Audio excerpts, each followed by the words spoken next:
Have you tried? I got few of your answers, and for few I have not corrected. For the case study which I have given as homework yesterday, and one more homework I gave you. Uh, Only two students has forwarded answers to me.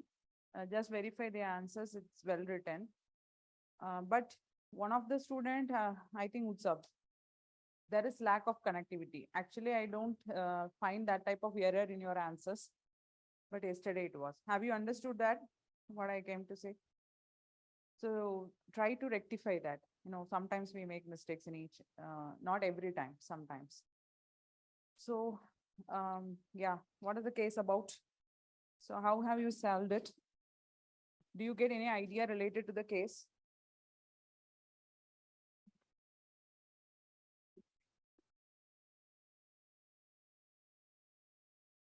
It's up to you. I want to see how you are solving it. Huh? So do you have got any idea? So you can share with us. Mhm.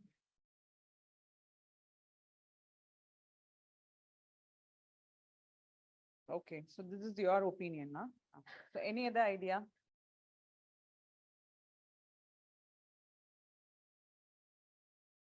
Mhm. Mhm.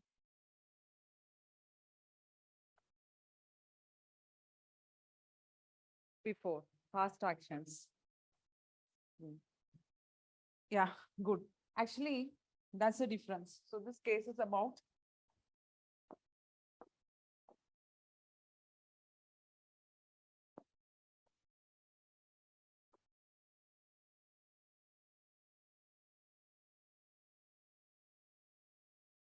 for those who do not try, you would have find three options which we have given.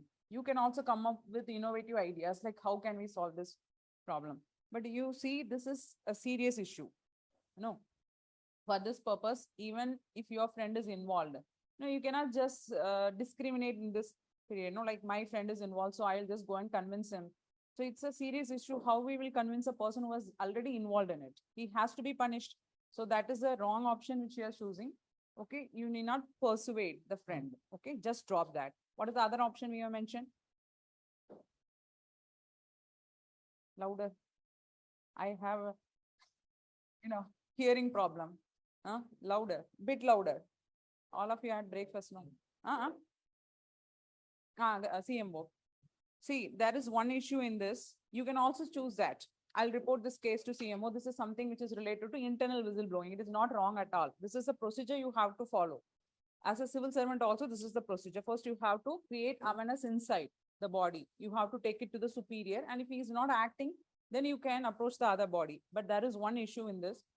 If this person, CMO, is involved in it, you know, so most of the cases, if something is happening, something wrong is happening, there is possibility the higher authority will get involved in it. But in case of a civil servant, he has to report it to the superior. You know? And if he is trying to do external whistleblowing, there are a lot of options he may crisscross with. But here it is not the case. If he is trying to inform the superior, then superior comes to know that this person is the one who has known everything about this hospital. So there is a lot of possibilities to avoid or try to transfer him. Something might happen like this. So what we can do is that there is another option, third approach also. Instead of approaching the CMO, one of the student has given directly, he will report this case to the PCP entity cell. This is not wrong at all. You can do because this is very sensitive. You can directly forward the evidence to the PCP entity cell and they will take the action without your identity getting revealed. Okay. So, or the other option is that you may try through anonymous way to reach this issue to the CMO without revealing your identity, but it takes some time. So what happens, you can see how he is reacting to this. If he is truly not involved in this case, he will definitely try to take some actions or make inquiries. Then what you can do, you can submit the evidence to him and ask him to take some steps. This is way you can solve this. You can also give your own approach for this.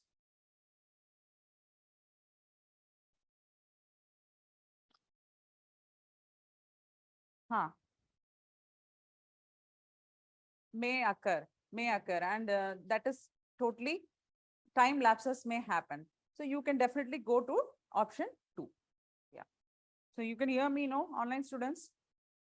I don't know whether I on the mic.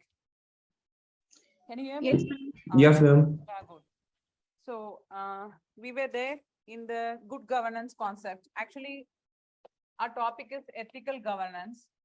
Before going into ethical governance, we should know what is good governance. That is why I've started with that. I think that you don't want to take notes. I'll just forward it. You just make running notes in the classes. And otherwise, it takes a lot of effort to dictate from my side, to write from your side. Is it okay? Or you want notes to write? Huh? Then and there I'll give some notes. Okay, something which is very important. Now, already we have done. Why very silent? Just give me some answers. No, as if I am talking to the wall. We are in e-governance. That's why. That's a part of good governance. So we said that good governance has various characteristics, right? So what are those characteristics? What are those components? By now it should be in your mind because already you have written. Transparency, accountability, all those things. In that, how we can bring transparency? At present, we are giving much importance to the ICT, so information and communication technology. In this ICT, e-governance is the need of the heart. We are trying to change everything under the E. And I also told we have to move from e-governance to e-democracy. This is how we have defined yesterday. So you need notes for this. Or for e-governance, or shall we shift to the next topic? Just take definition for e-governance. Just take definition for e-governance.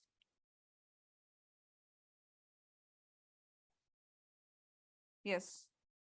Electronic governance, okay? E-governance, put the heading like that, then you put electronic governance.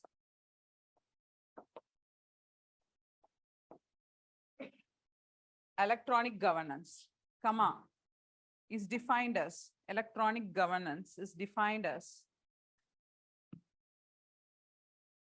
the usage of, is defined as the usage of, electronic governance is defined as the usage of information and communication technology, usage of information and communication technology by the government, information and communication technology by the government to provide, by the government to provide and facilitate, to provide, should I repeat? Electronic governance is defined as the usage of information and communication technology by the government to provide and facilitate, by the government to provide and facilitate government services, facilitate government services, comma, exchange of information, comma, exchange of information, comma, communication transactions, comma, communication transactions, and integration of communication transactions and integration of various standalone systems, integration of various standalone systems, standalone systems and services, and various standalone systems and services.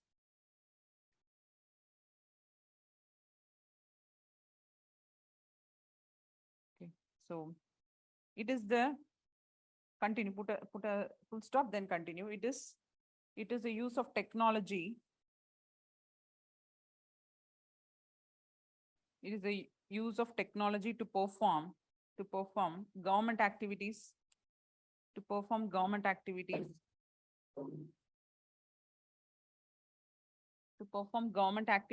and achieve the objectives of governance. Government activities and achieve the objectives of governance.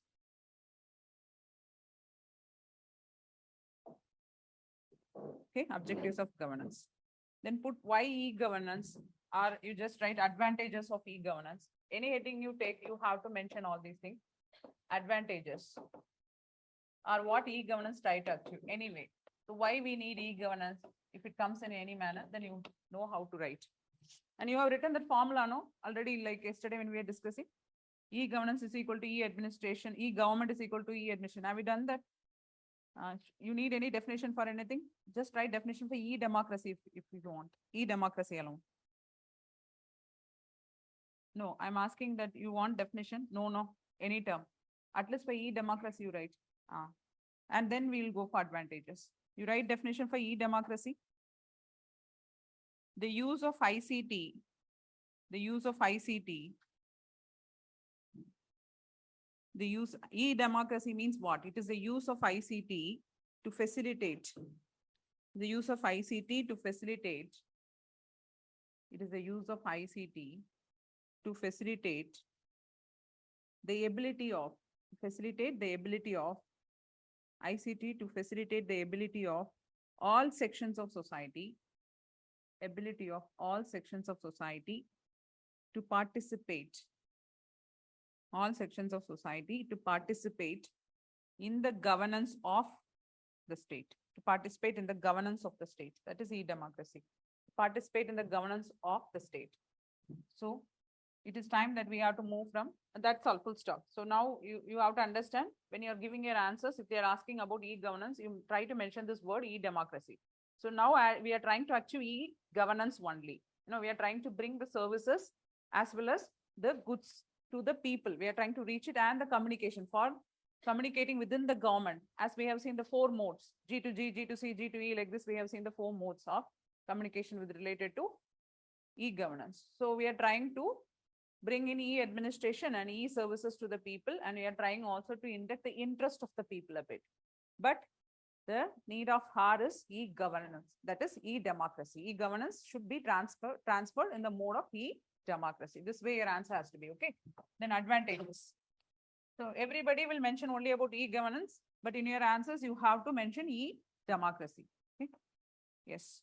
Then advantages of e-governance. Why we need e-governance for that? To simplify ease of doing business, So ease of doing business. Ease of doing business. What is that? Already there's an index also, no? In economy, you would have studied this.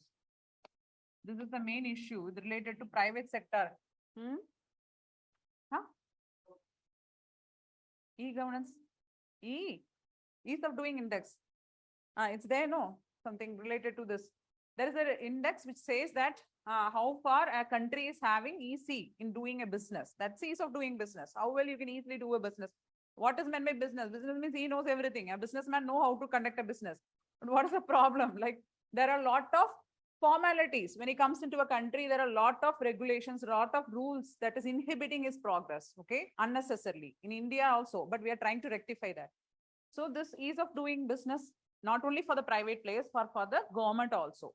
Okay, what you have written? Promote. It promotes ease of doing business or ease of conducting business. Anyway, you can write ease of doing business and simplify.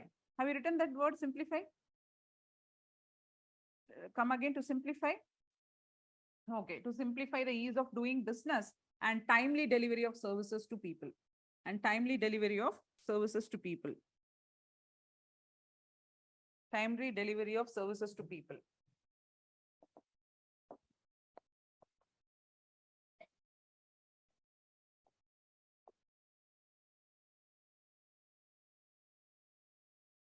Okay, services and business are available in a transparent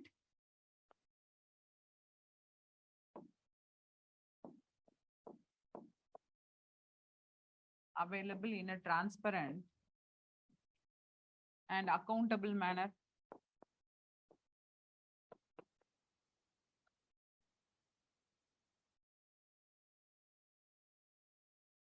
Okay, accountable manner. Second point. Then third.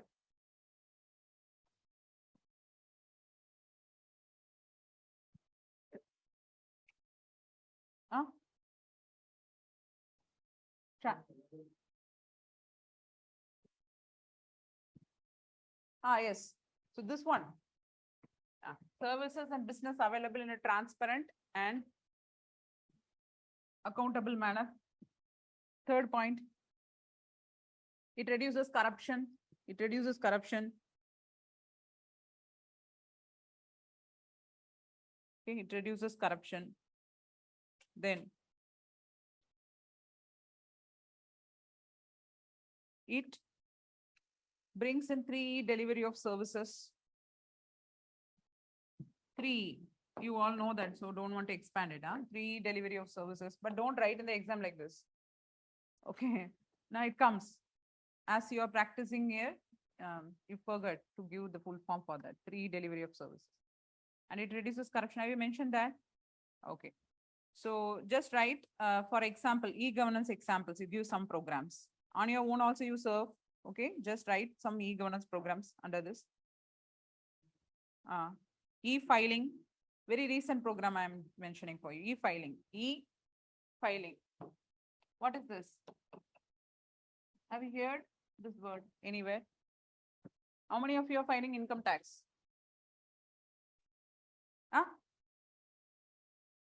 No, I'm asking. Good.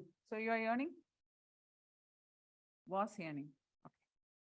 So e-filing is the faceless and seamless way of filing your income tax. Okay, through online mode. This is one app, e-filing.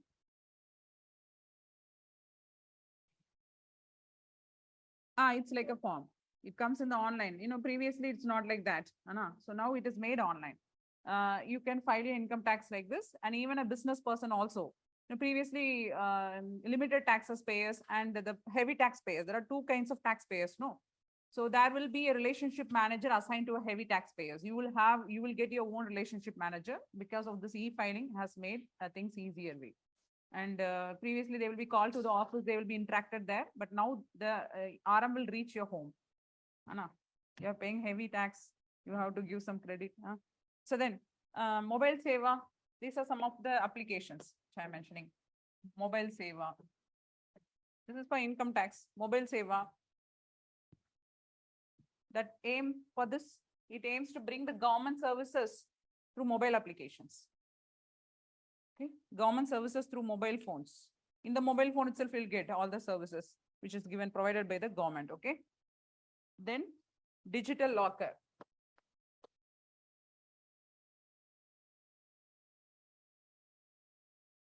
Digital locker.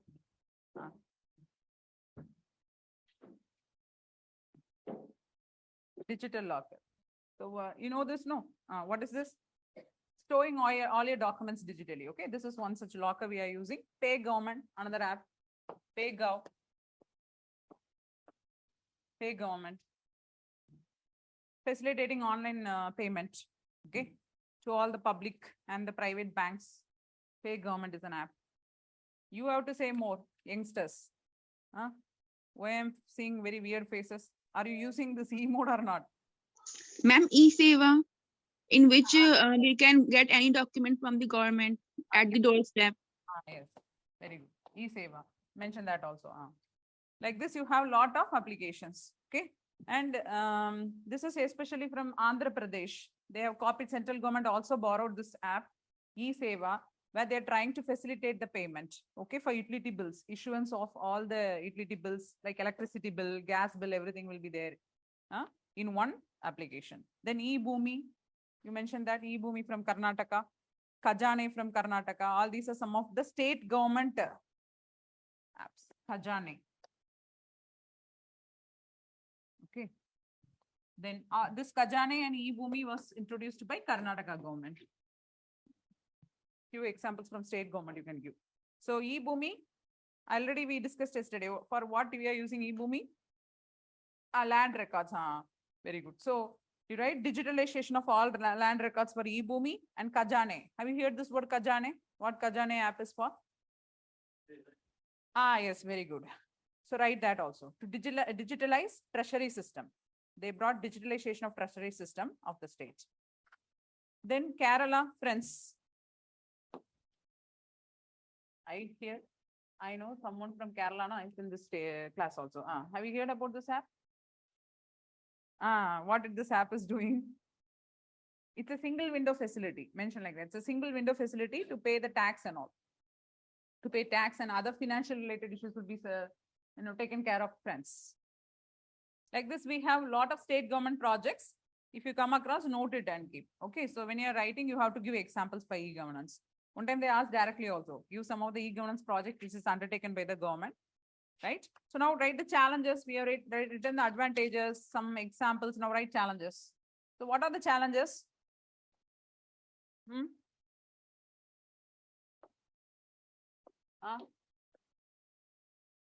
What? So digital inequality is there, digital divide, any word you can use, digital divide, digital inequality. Okay, so right, lack of computer literacy. Next, lack of computer literacy. All are not literate, digitally. That's a difference. Even those people who are educated doesn't know how to handle a computer. So how to handle various applications. Even they don't know how to go enter into a bank, take a challan and fill it. Have you tried? Okay, we'll move next question. So ma'am, lack of awareness. Lack of awareness. Very good. You just mentioned next one, lack of awareness, another thing. So many people doesn't know that such app is existing. Such application is existing and all. They don't know. Then lack of accessibility. Lack of accessibility. That only we have mentioned in the word of digital divide, digital inequality. So lack of accessibility. Like internet may not be available or the speed is not sufficient, okay, to upload the documents and also that and all you can mention in the lack of accessibility. Okay, then I'm expecting one point from you. Nobody has said that. Very good. Write that. Security theft, personal data theft, and personal data leakage. That is a very important issue which is happening in India silently and knowingly. Okay. Data theft and leakage. So there are third party holders. Whenever you're paying and making an online payment, there is a third party. That is between your bank and between the seller or between the provider. There is a third party who comes in communication. This third party, how much he is reliable, whether the data will be secured. There is possibility that the data may be stolen, the data may be sold out, or data may be leaked out. There is a lot of possibilities. There is the cyber attacks. No, we are prone to a lot of cyber attacks, and cyber security professionals are very less compared to the population ratio, and not like the other countries. In other countries now they are trying to increase the cyber security professionals. They are giving importance for them. But in our country, even in our country, there is no job like that, and many people who are professional in that are moving away from our country. So how we will get cyber security professionals?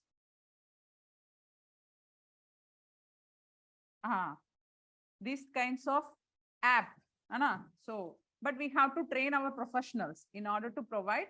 We do have, but very less number of people are available comparative to the population, ratio to the population. Okay.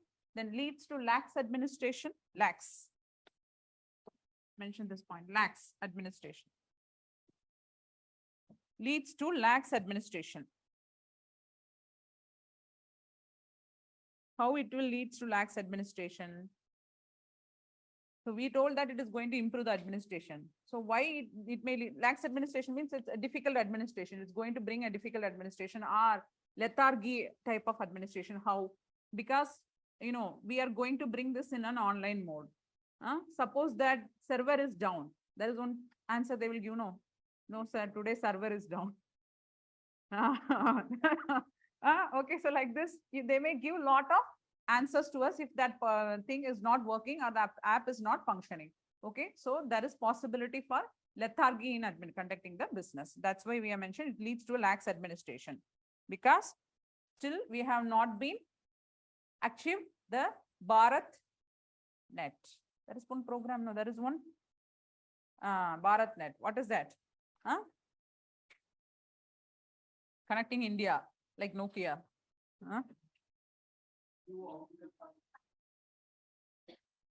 Oh, very good. So keep check of your programs. Anna, only names we can give here. You have to keep updated. Then social audit. Social audit.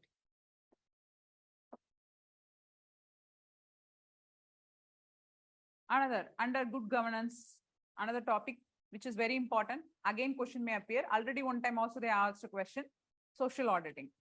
Okay, now they are trying to expand the social audit to various sectors. Now they checked with only MGNREGA scheme, empowering the Gram Sabha. But we are now trying to introduce this social audit in every sphere. That's why in the future also there may be a question expected from this section. So social auditing, already we have discussed this. What is social auditing? Just take 1 or 2 points, that much is enough related to social auditing. Yes.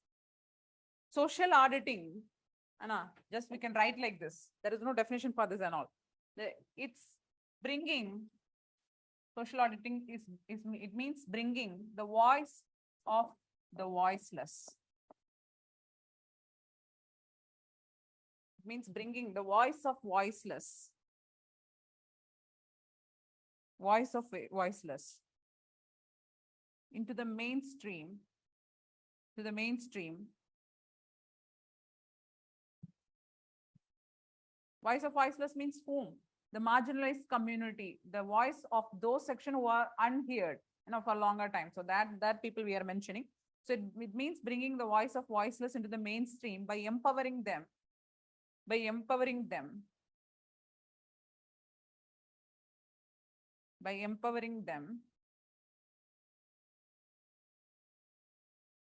to involve in, in governance,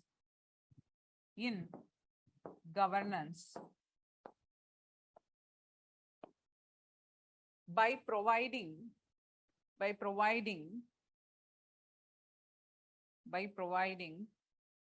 the information,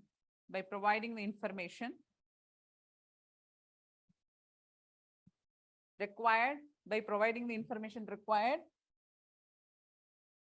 and thereby making them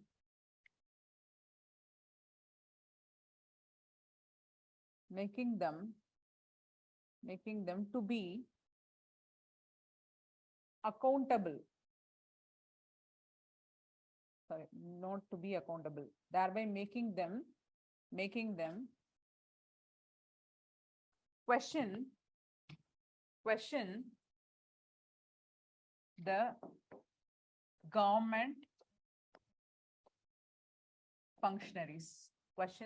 government functionaries.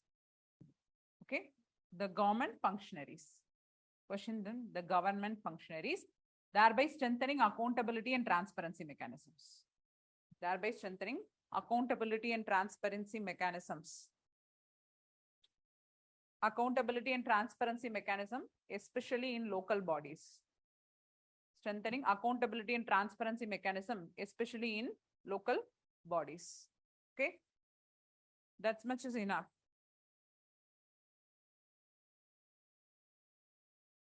Done. Especially in local bodies. Then below this, write advantages of social audit.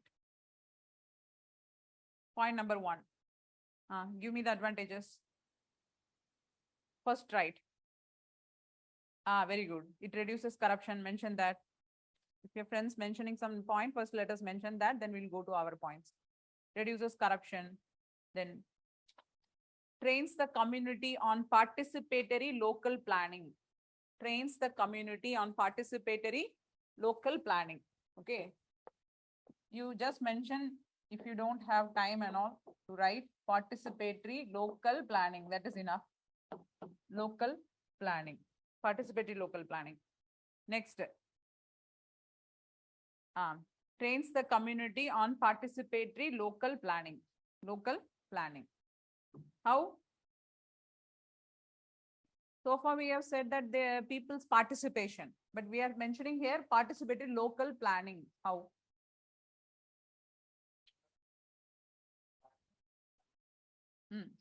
how they will be handling? They go and check that whether the government functionary is delivering the services in a proper manner.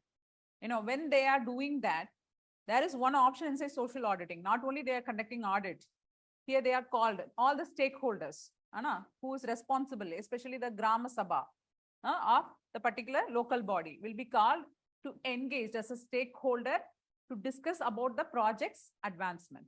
What are those things which can be inducted inside? What is lagging? How we can improve this? All this will be discussed there, and they will be participating because they are getting the services. There is a provider, and these people are benefactors. So both has to be involved. As in the case of citizen charter, we said, do you remember that? So all the stakeholders, one who are going to avail the services and one who are providing the services, both of them has to be included. Consensus oriented is taking place in this case of social auditing. Okay, so that's why we said that participatory local planning will happen. Only local people know how you have to improve the program or project related to betterment of life. Okay, so this is one important function we can say. Then second, third, encourages local democracy. Encourages local democracy. Encourages local democracy. Promotes collective decision making. Next point. Encourages local democracy. After this, promotes collective decision making and sharing responsibilities. Collective decision making and sharing responsibility. I will try to finish as fast as possible because it is dragging a lot. No, 6th and 7th. The thing is that I appreciate few of the students who are regularly attending the classes, sessions, and I can see the changes in the way they are producing the answers. What we have talked, what we have discussed in the classes, those points they are trying to mention in the, question, the homework, are for the question which have already appeared in the UPSC exams. I appreciate that because, it's simply that you note it, then you forget, or you note in papers, you make it fly with the rocket and all. But you have to use it when you're trying to write the answer. Same only, you study again and again, you try to repeat the same points, but the way you are producing and creating, yesterday I was very impressed by one of the student, Pragya answer. I also mentioned very good in that answer. If you want, you can take it from her. The way she produced the answer was very excellent. Actually, it is very old question only, Anna. So it's related to first unit. It improves. That's what I'm coming to say. The first unit, when you started the first unit, will be different, the way you are answering. But now it will be totally differ because already you have crossed and you are going to complete your studies. You will be inducting all those terms which you read so far in your all the chapters. Connecting all the chapters is the clue. Anna, when you're writing one answer, it doesn't mean you have to stick in that third unit only. And you should, within that box, you have to write. Nothing like that. In ethics, there should be always interconnection between every chapter. Try to pull all the words which looks good, which can be applied in the particular question. Then write, produce answers. Okay, that's how you have to give your answers. And I thought I'll be giving some dictated notes, because these notes I'll not forward to you. I'm sure I'm telling that because there are some other notes which I will forward, which is related to IGNOU. But these notes, I have collected from various sources. From research papers also some points I would have collected. That only I'm dictating in the classes. Sometimes if it is too much, it takes too much time, then I will shorten it, but I will try to give the important points to you. Okay. Yes. Have you taken this way we have left? Collective decision making, that sharing responsibilities and sharing responsibilities. Then next point, right? Next point. Creating awareness among beneficiaries and providers. Creating awareness among beneficiaries and providers. Okay. Of local social and productive services. Of local social and productive services. Creating awareness among beneficiaries and providers. Creating awareness among beneficiaries and providers of local social and productive services. Okay. Social and productive services. Next, it enhances. Put one upward arrow. That means it enhances, improves, anything you can use later. Efficiency and effectiveness of local developmental program. It enhances or improves the efficiency and effectiveness of local developmental program. Okay. Then last point in this, scrutiny of, last point, scrutiny of, have you done the efficiency effectiveness point? Effectiveness of local developmental program, local developmental program, developmental program. Then next point, scrutiny of various policy decisions, scrutiny of various policy decisions, comma, scrutiny of various policy decisions, comma, keeping in view, scrutiny of various policy decisions, comma, keeping in view stakeholders' interest, keeping in view stakeholders' interest, keeping in view stakeholders' interest and priorities.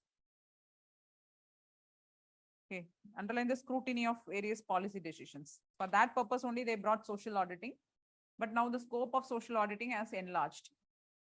Stakeholders' interest and priorities. If you want to elaborate, just write particularly of rural poor. Particularly for that purpose only we introduce social auditing, particularly of rural poor. Particularly of rural poor. Continue that and complete. Rural poor. Okay. These are advantages of social auditing. These are some of the advantages that social auditing was introduced. And the social auditing, how it is now in India, it was introduced, it became legal through the 73rd and 74th Constitutional Amendment Act, which happened in 1992, I hope, no? 1992. So through that only they have introduced this inside. Previously the social auditing, I already told some good practices. Do you remember that when we are studying about how the values evolved inside administration, I told there was one movement called New Public Management Movement.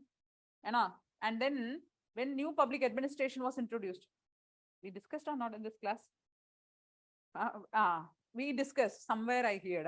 Yeah, that's good. Somewhere you would have heard. So this NPA, so what happens? This NPA was introduced, and NPA was born during the first Minobrook conference, which took place around 1968. I told you that the best practices from both the private administration also should be included inside the public administration. This way they concluded. So that was implemented in India. Social audit, first introduced by Tata. Tata Groups. Tata was the first person to introduce the social auditing in the private sector. In order to know how the program reaches the last level. So when he is trying to involve, when he is trying to get in understanding with the government in order to provide services to the people, he himself introduces social auditing in order to collect feedback from the last level functionaries, how this is happening, whether it is reaching the people in the right way. That's how you would have seen Tata's, they are assured for their quality. Whatever happens, whatever product they enter, people simply just close the eyes and then go. Apart, unless until you want the best, even they provide anything you take in Tata, they will provide two qualities. One will be the higher end and one will be for the mediocre family who can afford it. So this type of thing will be given by Tata. So he was the person who introduced this social auditing concept also inside the implementation of programs. It was borrowed by our government and it was introduced through the 73rd and 74th Constitutional Amendment Act in 1992, and where social auditing now has become a legal term. So who is the appropriate body who will conduct the social auditing? Gram Sabha. You write one line about it. The most appropriate institutional level. The most appropriate institutional level. The most appropriate institutional level for social audit. The most appropriate institutional level for social audit is the Gram Sabha. Appropriate institutional level. Institutional level for social audit is the Gram Sabha. Okay, is the Gram Sabha. Underline that, Gram Sabha, comma, which has been given. Gram Sabha, which has been given watchdog powers. Which has been given watchdog powers. Watchdog powers. and responsibilities, watchdog powers and responsibilities by watchdog powers and responsibilities by Panchayat Raj Acts. Underline that. By Panchayat Raj Acts in most states,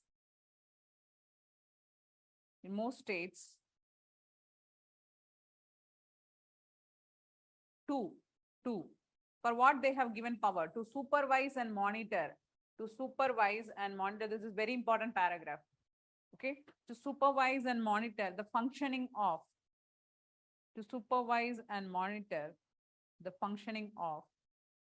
panchayat,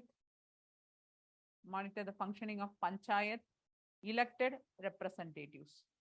Panchayat elected representative. Underline that. Panchayat elected representatives supervise and monitor the functioning of panchayat elected representatives and government functionaries.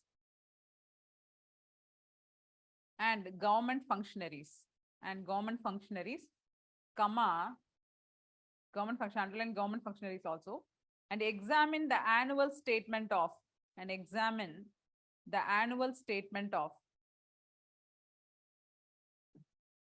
okay, and examine the annual statement of accounts and audit reports.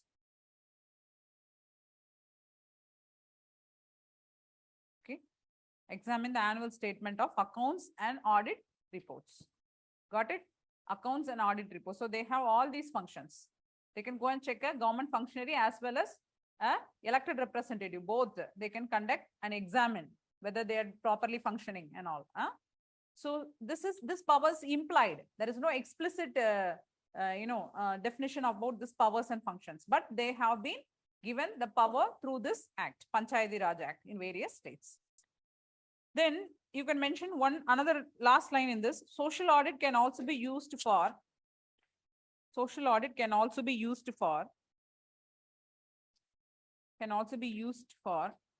auditing.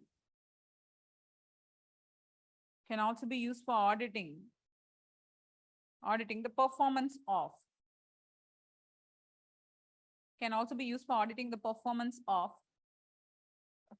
All the PRI tiers. Can be used for auditing the performance of all the PRI tiers. What is PRI tiers? Very good. The PRI tiers, you study in polity, PRI tiers with a social audit committee at each level. The social audit committee. So there is possibility the social auditing can be conducted by a committee. They will form a committee at each level and the committee will overlook the functions. But inside the bracket you mentioned, this committee is not permanent. The committee is not permanent one. You cannot permanently have the committee. It has to be disbanded and formed then and there when it is required. Okay. So it's not permanent committee. Okay. Near the social audit, the heading you are given, you put a bracket and write citizen-centric institution. When you're writing a social audit, where you have to start like this, a social audit, which is a citizen-centric institution, it has to be there. The word has to be there. So near the social audit, you open the bracket, write citizen-centric institution. Okay. Citizen-centric institution.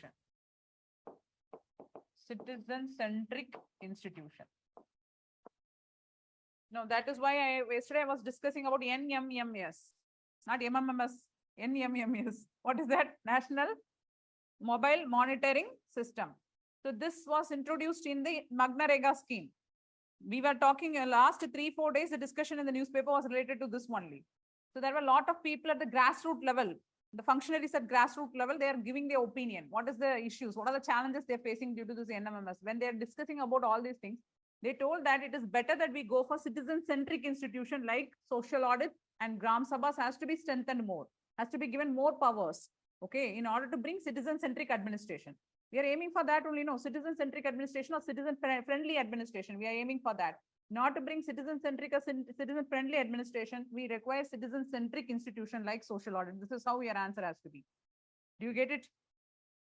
Right. After social audit is over, we will start a new topic. Ethical governance. I forgot the main topic. Have we done this? So ethical governance is the topic. Accountability and ethical governance. No.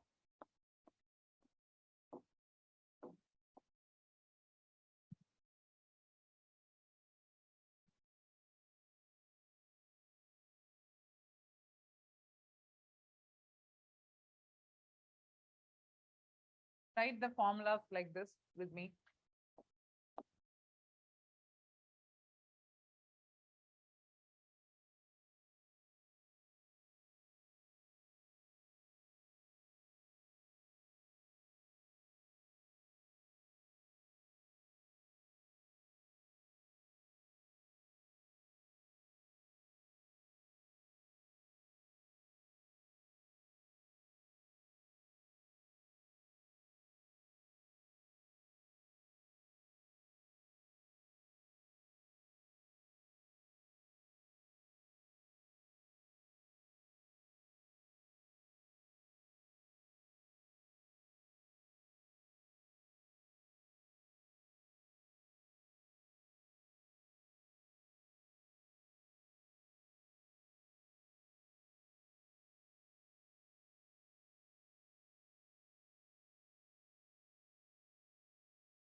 This formula, like a formula, if you ask, they're asking ethical governance. Already they've asked about good governance and all. Okay. So definition for good governance, 2 times or 3 times it has been asked. Ethical governance will be asked. When they're asking to write an ethical governance, then you have to give like this. Ethical governance is nothing but the good governance plus reduction of corruption. The more emphasis is laid on these two parts, the reduction of corruption and enhancing the ethical principles. That is ethical governance. Ethical governance and good governance is not a new concept. We have already told that yesterday only we discussed how Gandhiji mentioned a word called Sarvodaya, benefit to all. Same way, every administration, even Mauryan administration, has come up with the Raja Dharma, which we say that as, we call that as Raja Dharma. Dharma means what? Duty. Raja Dharma means king's duty. So a king, how he has to be? He has to act in the benefit of people. He has to put the interest of the people first over his interest. That's the main thing. That is something called as good governance. Okay. And now we are moving from good governance to ethical governance. As we saw that the role and responsibility of the state as well as the face of the state, that is the agent of the state, administrators, is keep on enhancing. It is keep on increasing. So in order to interact with the people, in order to become a responsible government, they have to have proper connectivity here. There is, as sometimes you give, the answer is not connected to the question. Same way, there is no connectivity between the top and the bottom. So there is lag, there are lapses in policies. So what is the reason? Because here the lack of connectivity is there. So that's why the administrators are now asked to have a proactive approach. Don't sit in your office. That is what the lawmakers are also doing the same. They're sitting in the office making armchair policy. Then why you went? You are there, you have to go and interact with the people. When you interact with the people, then you have to have more ethical principles in handling the people. Okay. So apart from IQ and all, you have a lot. Your brain is extraordinary, but what is required? Emotional quotient. Emotional, how you are controlling your emotions and how you are expressing your emotions at the right place, that is required. There is an officer, a lady officer, a young lady officer. She gets out of the car, walks to the office. In between, a villager who is very old, a farmer, around 70 years of age. He's touching her feet. She's simply staring like this and walking away into the office. It doesn't mean that if you're an officer, you only should stare. It's not a meaning like that, no. So you cannot say, see, I cannot be emotional. This is not something emotional. This is a farmer, a person who is like a god of the country, is touching your feet. And I just stop, just tell, you just hold his hand. You need not even touch. You just say, for what you have come. Solve his issue. He's there. He's telling in the media that 1 month he is walking here and there to the office. So that's why they said that, you know, a person, one who's there in the responsible position has to act in the form of ethical, not good governance, ethical governance. Okay. So this ethical governance can be taken in two types. One is the minimal concept of ethical governance. Okay. And another is the maximal concept of ethical governance. No space here.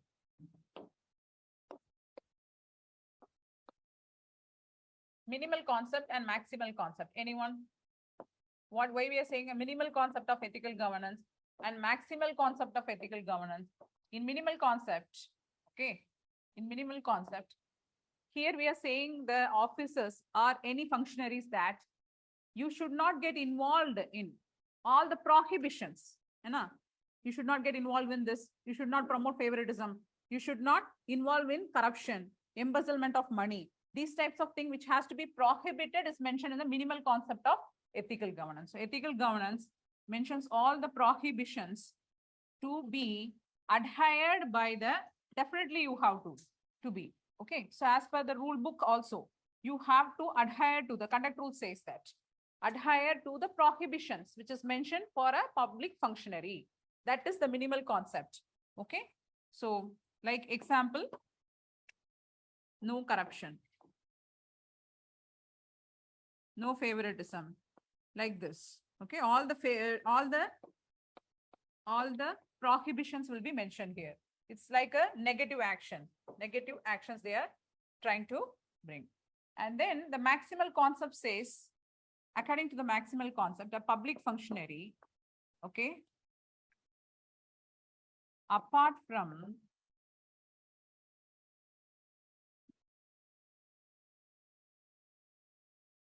strictly following the prohibitions, okay, prohibitions, they also bring the positive characteristics or positive command an officer has to behave, positive characteristics of an office. That is a maximal concept. So it's a broader view. At least in the minimal concept, you should not do this. You should not engage in corruption. You should not favor anybody. You should not promote discrimination. All the prohibitions has to be stopped, has to be followed strictly. But in the maximal concept, along with the prohibitions, you should also carry on the positive character, develop positive character for an office. So what are the positive characters? You should be empathetic, compassionate to the poor and vulnerable sections. All these are something positive commands we say. An officer should have diligence in work, dedication in work.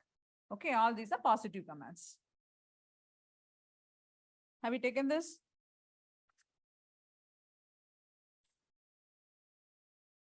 Now drink a lot of water. I see a lot of people yawning. And winter is going on, no? And it's chill only. Bit comparative to the last week. No?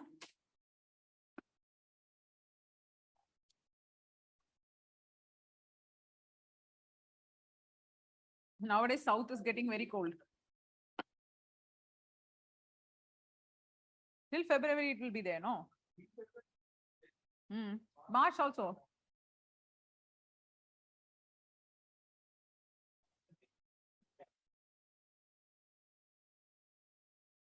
I think March. March, March you will burn, no? All your sweaters and all you have to burn, huh? Which one? Example of? No corruption. No corruption, no favoritism. I just mentioned.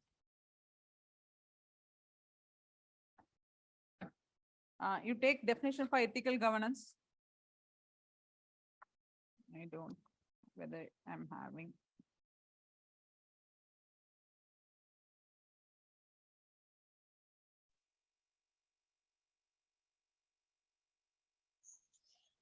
Ma'am, what is ladder governance?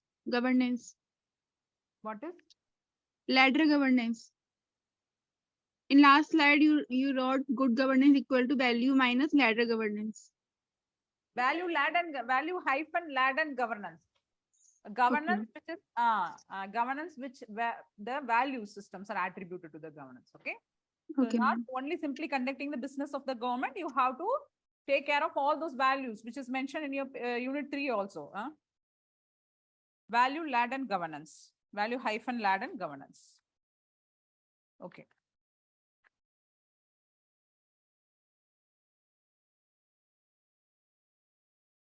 Now, ethical governance. Ethical governance.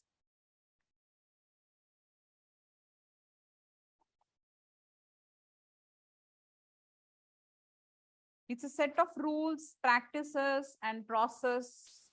It's a set of rules, practices, and processes. It's a set of rules, practices, and processes specifically and processes, processes, processes, comma, specifically and explicitly driven by moral principles and explicitly driven by moral principles which helps in moral principles which helps in governing the people,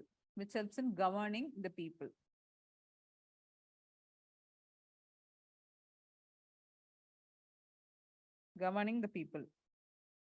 It implies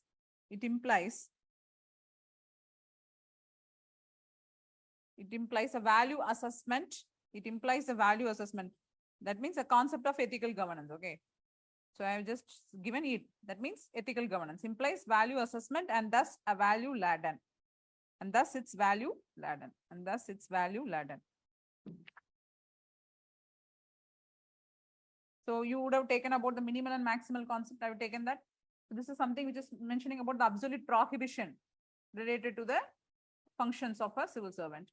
And maximal concept you have done. Additionally, the positive command or positive character expected from a public functionary. Have you written that maximal concept and minimal concept? Good.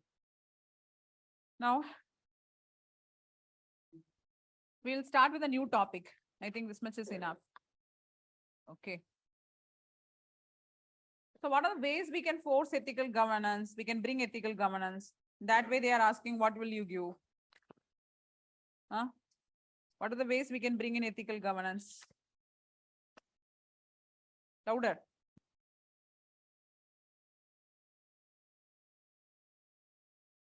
Training programs.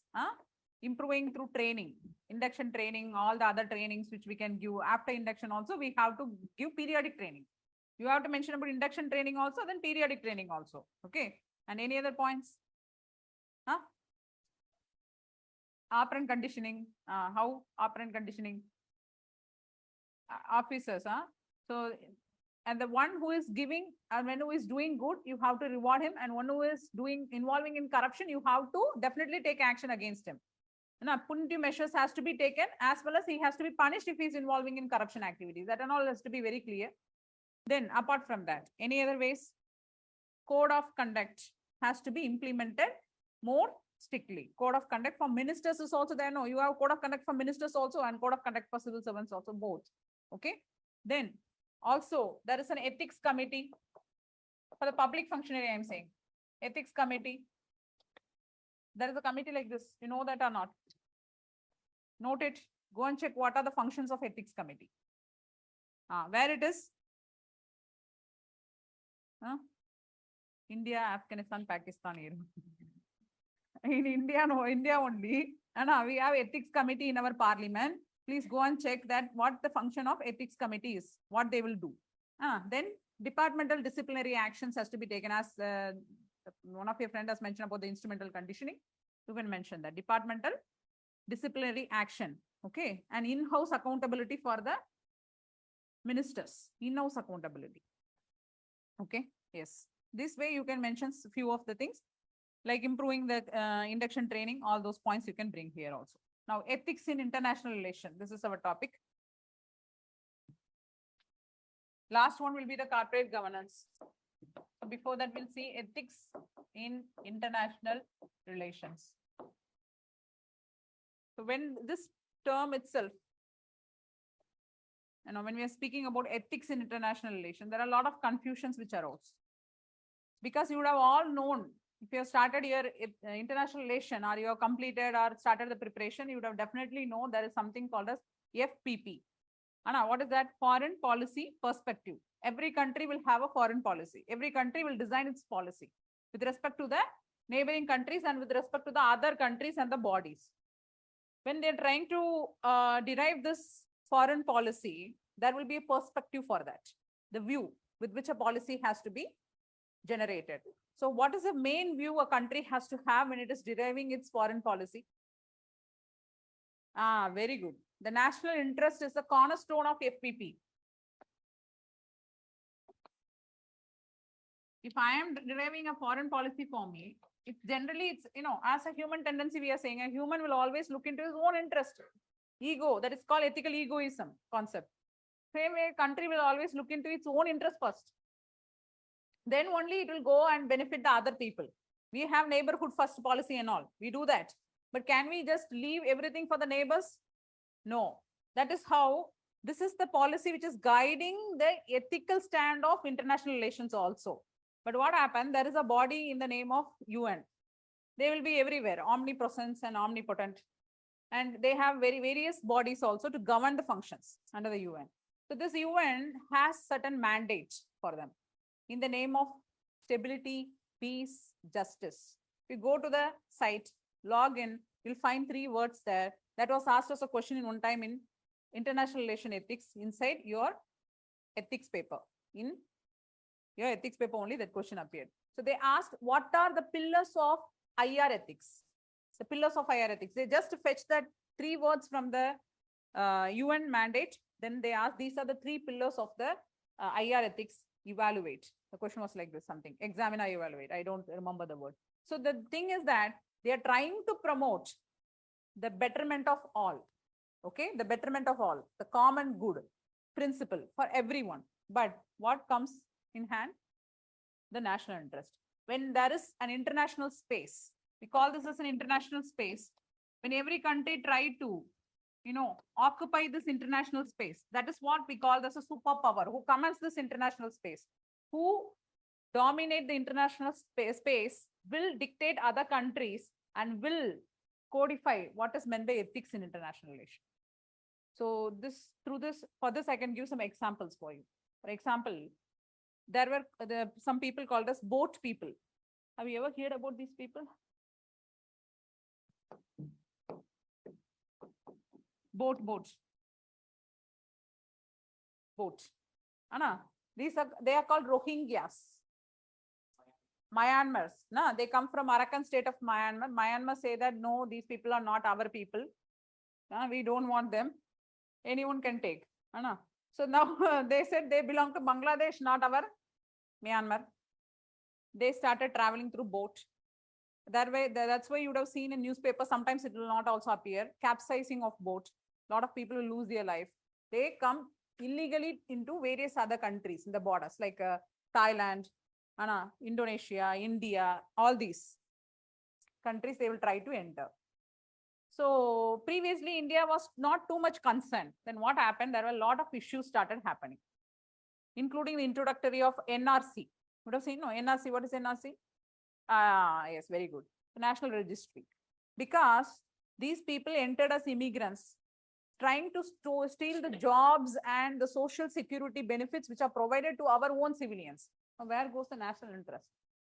So what happened? India started sending them back. They said, no, see here, already we are full. We are a heavily populated country. We don't have enough jobs for our own youth. So demographic dividend is large. Where people are more, jobs are less. So here already there is a lot of fight. We don't have proper money to benefit the social security programs. So we are not able to afford you people. Please go back. And you all know that India is also not signatory to UNHCR is a body. There is a convention, no. What is the convention? Refugee Convention. We call this as 1951 Refugee Convention. India is not signatory to that. Keep that in mind. Till now, we have not signed it. Okay, but India is a country with ethical stand. So we are following certain principles. a principle of refoulement, we say that, okay, which, as he said, the UNHCR body has certain concept to define the alien, the people who are having connection with the alien country, that is an enemy country, or one who is a perfect refugee, who comes run away from his places. So what is a refugee? And already you know this, the difference between refugee and migration. You all know what is migration, migratory species you would have studied. Next is your environment class. There you will study migratory species. Like animals migrating. People also migrate. In migration, emigration. In migration, immigration, we call this as moving from within the country. That is immigration. And emigration, you are moving away from the country. Migration is for good purpose. You are trying to improve your livelihood. You are choosing, you are planning, then you are implementing it. That is migration. But what is refugee? Who is called as a refugee? A person who runs away from his place where he doesn't want to leave the place, but he is forced to leave through violence. Yes. To escape the death, to escape violence, to escape harsh realities which is happening there, especially submergence of land inside water as the sea level rises, which will very soon happen. Now all the people from that island countries will occupy the border areas of the nearby countries only. They will come. So this India said that please go back. We don't want to support you people. Then all the European countries came forward. They said, see here, because the West is already in dominant place. Anna? They said, no, we are going to stop the trade. Anna? We will put some sanctions on you. How come you will send back the refugees? Then India said that, fine, you put the sanction. We know how to handle everything. Now India is self-sufficient. India is not a developing country. India is most empowered nation. You know that, no? It's a special category status given to a country. No other country have this status. No other country in this world have the status of most empowered nation. India is the most empowered nation state.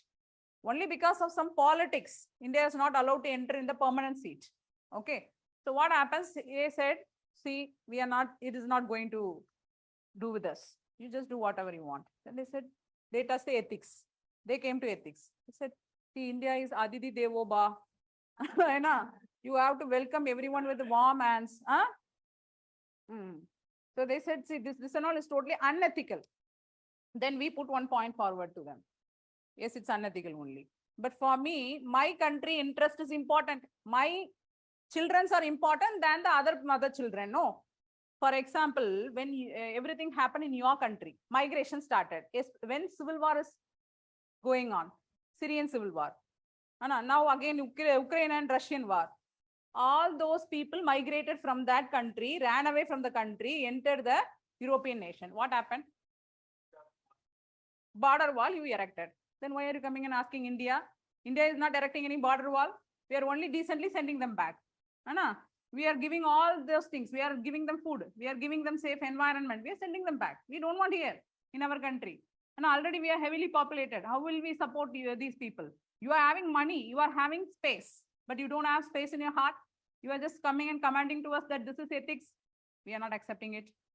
Same way, the second good example which occurred in the world is long back when India was not that much empowered. So Indian Ocean, the name of that ocean is given in our country. Indian Ocean was the name which was given because of India. It belongs to, majority of that belongs to India only. But what happened? When Indian Ocean was to be explored, the question was kept in front of the world bodies. Then INSA, okay, and Seabed Authority of India, Seabed Authority. You have someone called name of Seabed Authority.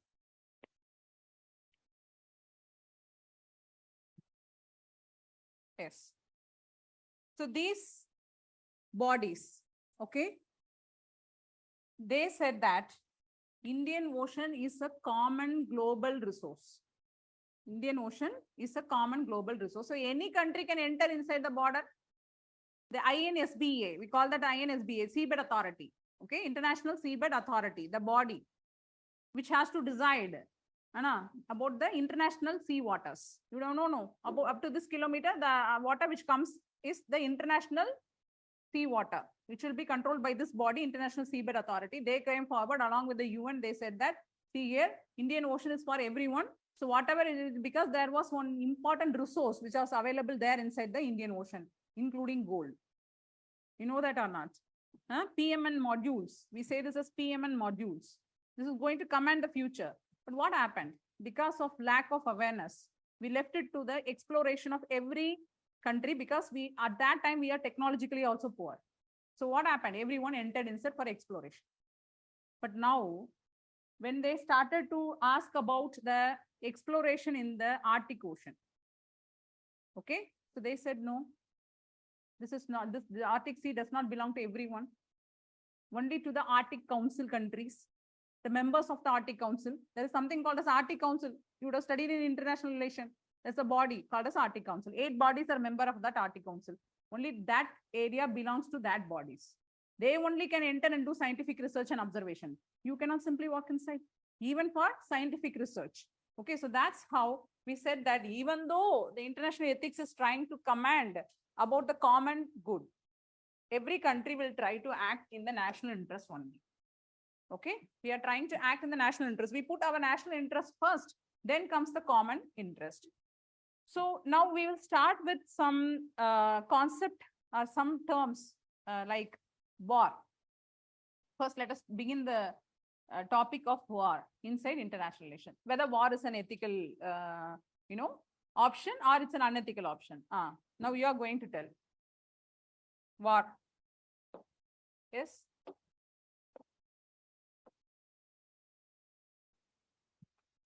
Depends on the purpose. Okay. There's something called as just war theory. You know this or not? Just war theory. What is this? So 11, it's not 11, no. I have to check the time also. What is just war theory? It's something like they say that war can be justified under certain situations. War is totally an unethical option only. It is totally an unethical option. Whenever you're trying to write your answer, you cannot justify war at all. It's an unethical option. It's an unethical act, war. But there is something called as just war theory, which says that war can be conducted under certain situations. What are that? One, for defending purpose. Defending purpose. Okay. What is defending purpose? Anyone is coming, see, you cannot say I am Buddha and I will sit and smile. You can come and walk inside, take anything and go. I'll smile and give to you. No, my children, let them starve. Nobody is going to talk like that. If you're trying to touch me, I will vanish you from the map. This is the mentality every country has. Even they can do it or not. You know, they have this mentality. The thing is defending purpose. If you're conducting a war, if somebody is attacking you, you have to secure yourself. Then you are going for defending your country. And that time war is justified. And certain conditions like not harming the innocent civilians.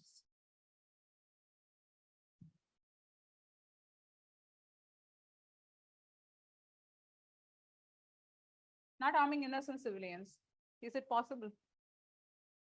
It's not possible. It's an utopian concept only.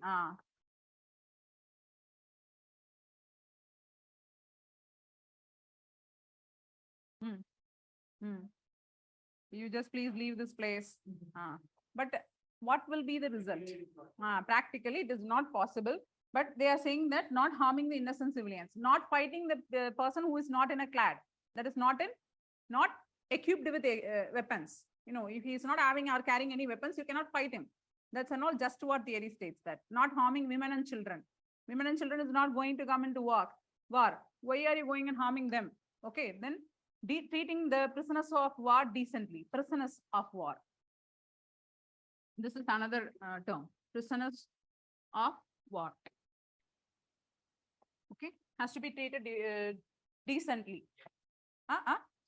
Vienna Convention is there. 1864 Vienna Convention. So like this, we have certain principles to be followed under the just war theory, and this is used to justify the war to some extent. But when you are writing your answer, you have to write war is an unethical option only. It's an unethical act. Why we are saying war is an unethical act? What are the ethical issues revolving around war? So in ethics, we have to see this only. Anna, so the ethical issues of war. The first one is loss of life. Loss of life. You say like this, why we are talking about the damage which is done to the human capital. Apart from that, infrastructure damage, everything is happening, but especially human lives are damaged completely, totally, physically, mentally, people are traumatized. In war, there are various things which will be followed. The first thing is usage of cluster munition. Have you heard this? Cluster munition. Okay. Even a convention was dropped to stop this, to stop developing cluster munition, propagate or store or stockpile a cluster munition. Have you heard this word anywhere? When you're writing, you have to know what is cluster munition, because it's very dangerous weapon where it can be dropped from the air. Okay, it can be launched from the ground also. What will happen? One will burst into several small weapons, munitions. So each weapon, you can put a warhead inside. If it is a biological weapon, if it is a chemical weapon, what will happen? Completely that area will be destroyed. So the cluster munition is one such harsh thing which is followed. You know, you don't think that it is not used. It is used by a Syrian army against their own civilians. When Syrian civil war happened, they used against their own civilians. This cluster munition is very dangerous because you cannot easily locate all those small sub munitions where and all it went. It is very costly to locate, relocate, and remove it. So the country itself cannot afford. So it will leave it as such. So anytime anyone's life will be damaged, will be harmed because of this cluster munition. You cannot locate and remove it. Okay. So then, apart from that, biological weapon. So biological weapon. Are they using it? Chemical weapon.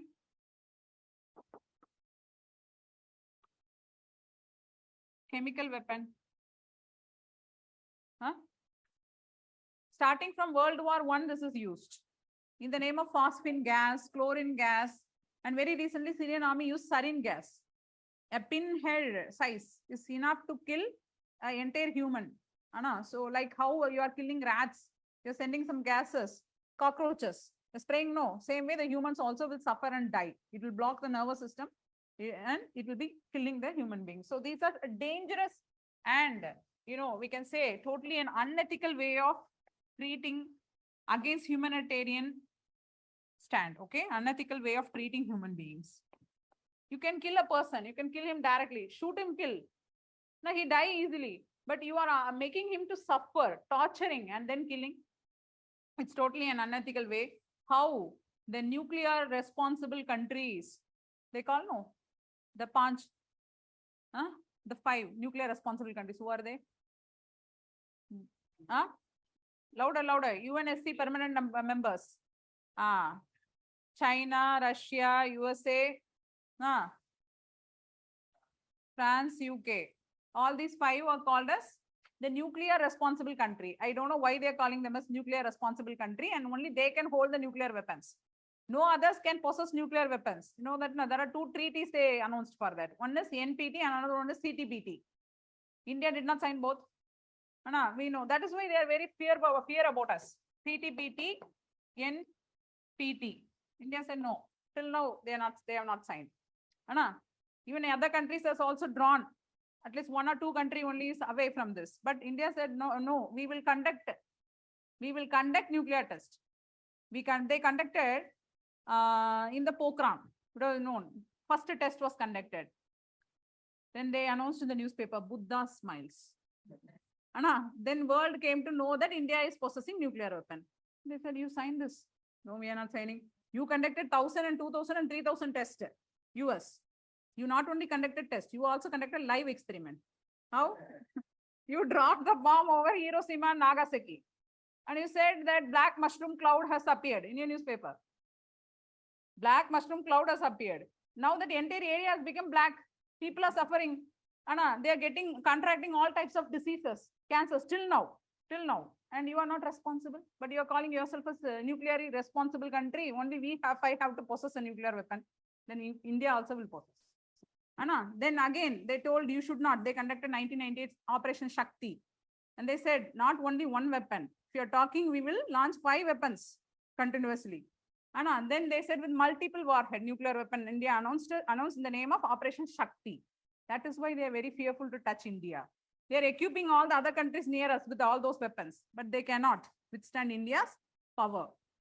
That is why the policy of India is that India will not use nuclear weapon. No NFU policy India has. No, you know that or not? No first use policy of India. Especially India is following that just war theory. India will not go to war with anybody.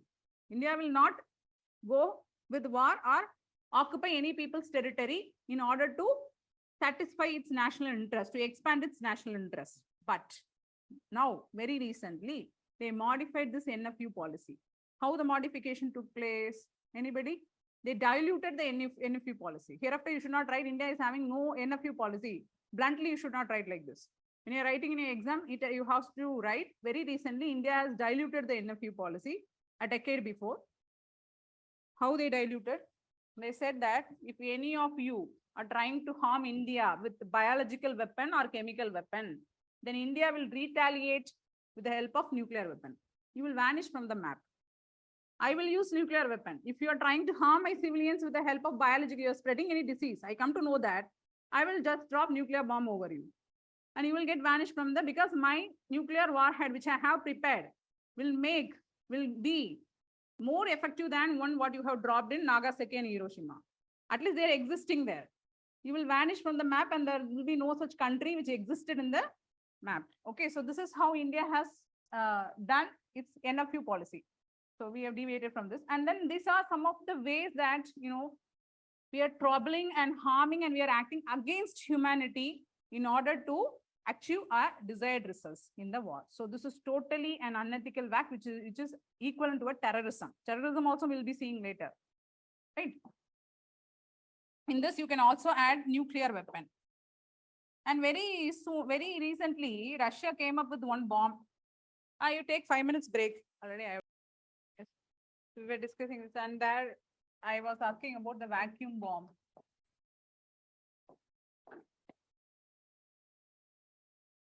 Before interval, I was mentioning something like Russia was using, no? They said that they have developed this vacuum bomb, but there is a claim that they are using this vacuum bomb also. Just go and check what is this vacuum bomb and all. So it is used in that against Ukraine. They try to use this. Okay. So the next stage, we are moving like hydrogen bomb. We are going to vacuum bomb, where they uses all the oxygen nearby. They will absorb all the oxygen, something like that. Loss of life, the first ethical issue. Now you start writing the ethical issues related to war also. Loss of life, first one. Because war is deliberately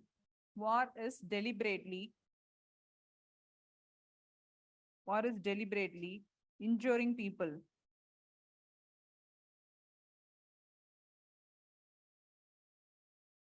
And leads to tragedy of human loss. Leads to war is deliberately injuring and killing humans. War is deliberately injuring and killing humans. Injuring and killing humans, thereby leading to tragedy of human loss. Thereby leading to tragedy of human loss. Tragedy of human loss. Okay. Then second, you can also mention about, and not only this, it leads to destruction of infrastructures. No, all the infrastructures, basic infrastructure facilities will be stalled. So you can mention lead to. Okay, mass destruction of. Second issue, leads to mass destruction of infrastructure. Leads to mass destruction of infrastructure. Okay. Comma, thereby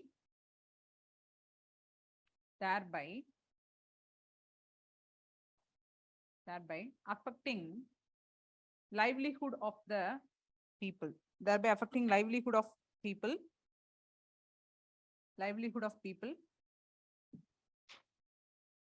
Inside bracket, you mention loss of job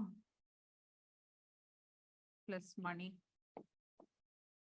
Destructing the home, destructing communication lines, destructing the shop, and completely get damaged and destroyed, then the person will not be able to conduct his regular business.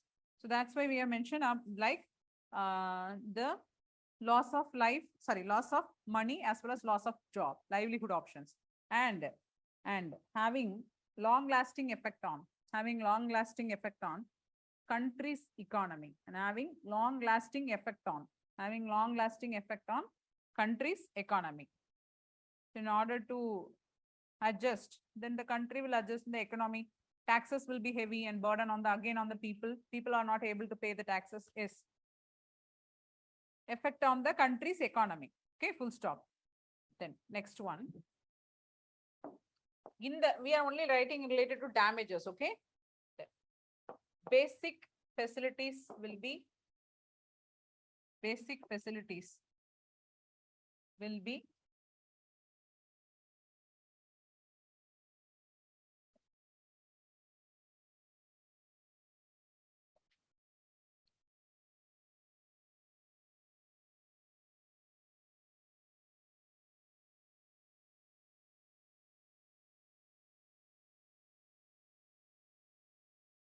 including education. Okay, mainly this education, including education, comma health. We have to write like that. For that education, you mention uprooting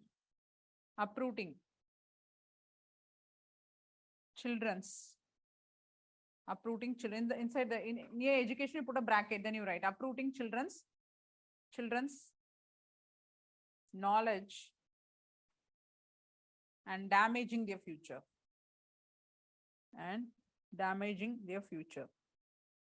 Because of this, a lot of children are dropouts. In the school, they are not able to continue. They get segregated from their parents. In most cases, parents will be in one side, they are in another side.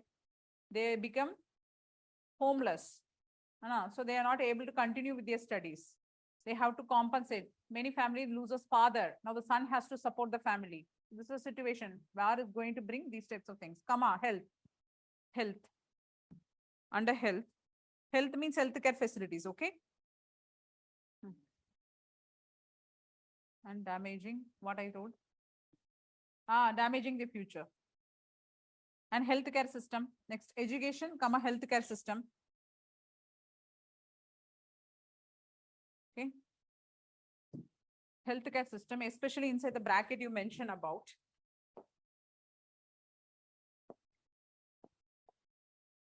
Women's, children, and elders are worstly affected.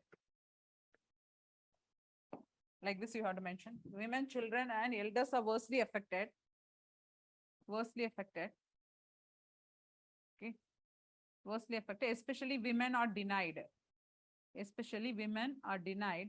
Women, children, and elders are worstly affected without any supportive healthcare facilities for them. And especially women are denied the prenatal and postnatal care. The main ethical issue that we are facing when a country is in war. Women are denied prenatal, pre-natal. You know what is that? Prenatal and postnatal care. Pregnant women's. We're talking about that. Prenatal and postnatal care. Okay, so they lack this, especially the pregnant women who has to be supported with medical care are not getting that because they almost flee away from their home. In most cases, they are not able to stay in their own place. So they flee away from the place where they are living, and they get segregated from their families also. They are not able to provide with care. Okay, so this you have to mention. Next issue we can discuss is about migration. Okay. Migration. IDP. What is IDP? Internally displaced people. War will bring a lot of IDPs, will leave many people moving from the same places, internally displaced people. Okay, from the same country, they will in the same country only, they will be moving from one place to the other place where they don't know anything, they don't have anything. They leave everything because their place is damaged. They move from that place. Internally displaced people, we call them as. So migrants and IDPs. Some move away from the country itself. Some move within the country. So internally displaced people, physical and the mental trauma. These people are left with physical, put a hyphen and write, physical and mental trauma. People are left with physical and mental because large misplacement of people in the name of migration and IDPs. Okay, people move from the places, large misplacement of people. Put a hyphen and write physical and mental trauma. Physical and mental trauma. Okay, then destruction of peace, and next point, destruction of peace and stability. That and all direct point only, destruction of peace and stability. Destruction of peace and stabilities.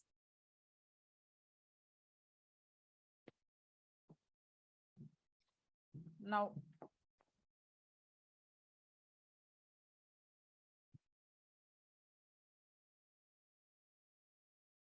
humanitarian crisis.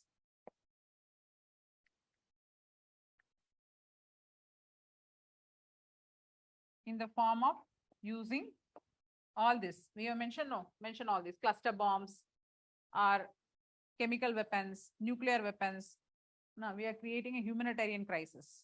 Put a hyphen and write all those things. Humanitarian crisis by not only giving, bringing a lack of basic facilities, but also on the other hand, we are killing many people, suddenly dropping chemical weapons or some biological weapons. We are trying to spread diseases there. Okay, so humanitarian crisis. The next important thing is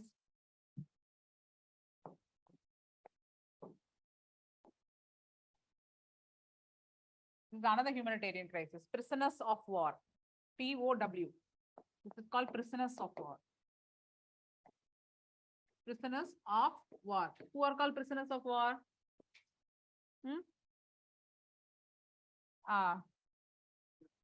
Soldiers captured from the enemy country, the civilians from the enemy country, all those are called prisoners of war.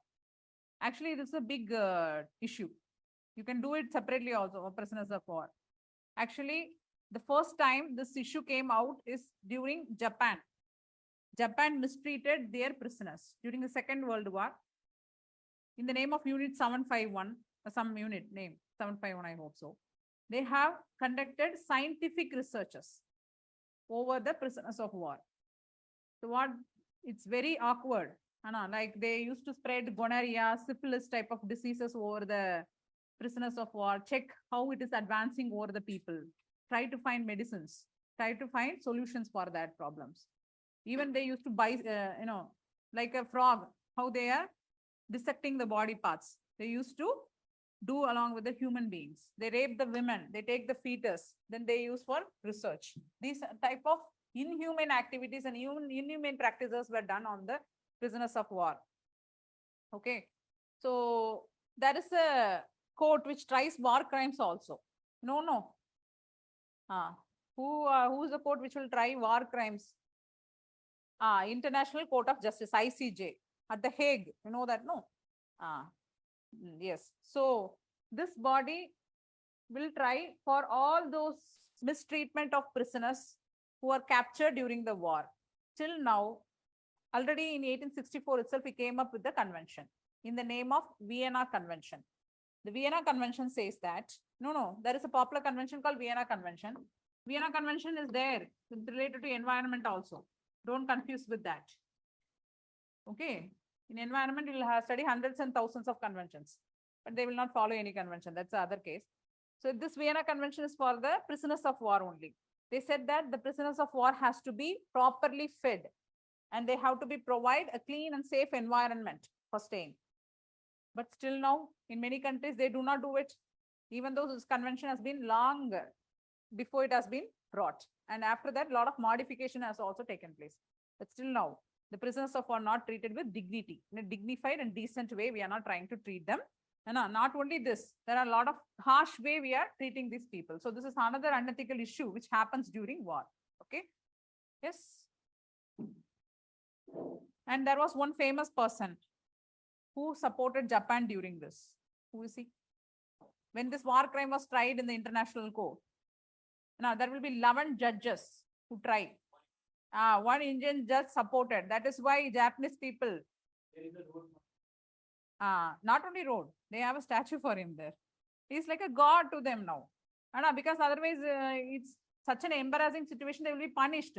All the 10 judges turned against Japan for the way they treated these people. Only one. We have to say him about proudly only because he is an Indian. This person called Radha Binod Pal. This Judge Radha Binod Pal. Even now, when people go there, Indians, they first visit his place where the statue is erected, they pay respect, and then only they meet the important dignitaries of Japan. Even Japanese people, they themselves support India in many ways because of this person who was done long back. The connection starts there. That's why Japan is the largest ODA provider country to India. India only. India is the largest ODA receiving country. Overseas. Okay. Overseas Development Assistance. ODA. This is a term which used in international funding. When we come, we use this. ODA is a fund which we provide. Now we are providing to various countries. Previously, we are in need of fund. At that time, we went and Japan called us, come here, brother. You supported when we are hopeless. And now we will support you. So largest ODA receiving country was India from Japan only. Okay. Then like this, these are some of the ethical issues we can connect with the war. Then even you can also write one more thing. The careless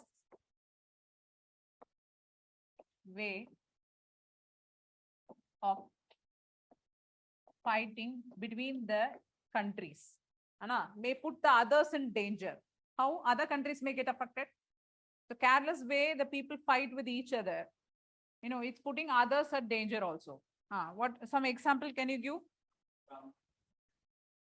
Why?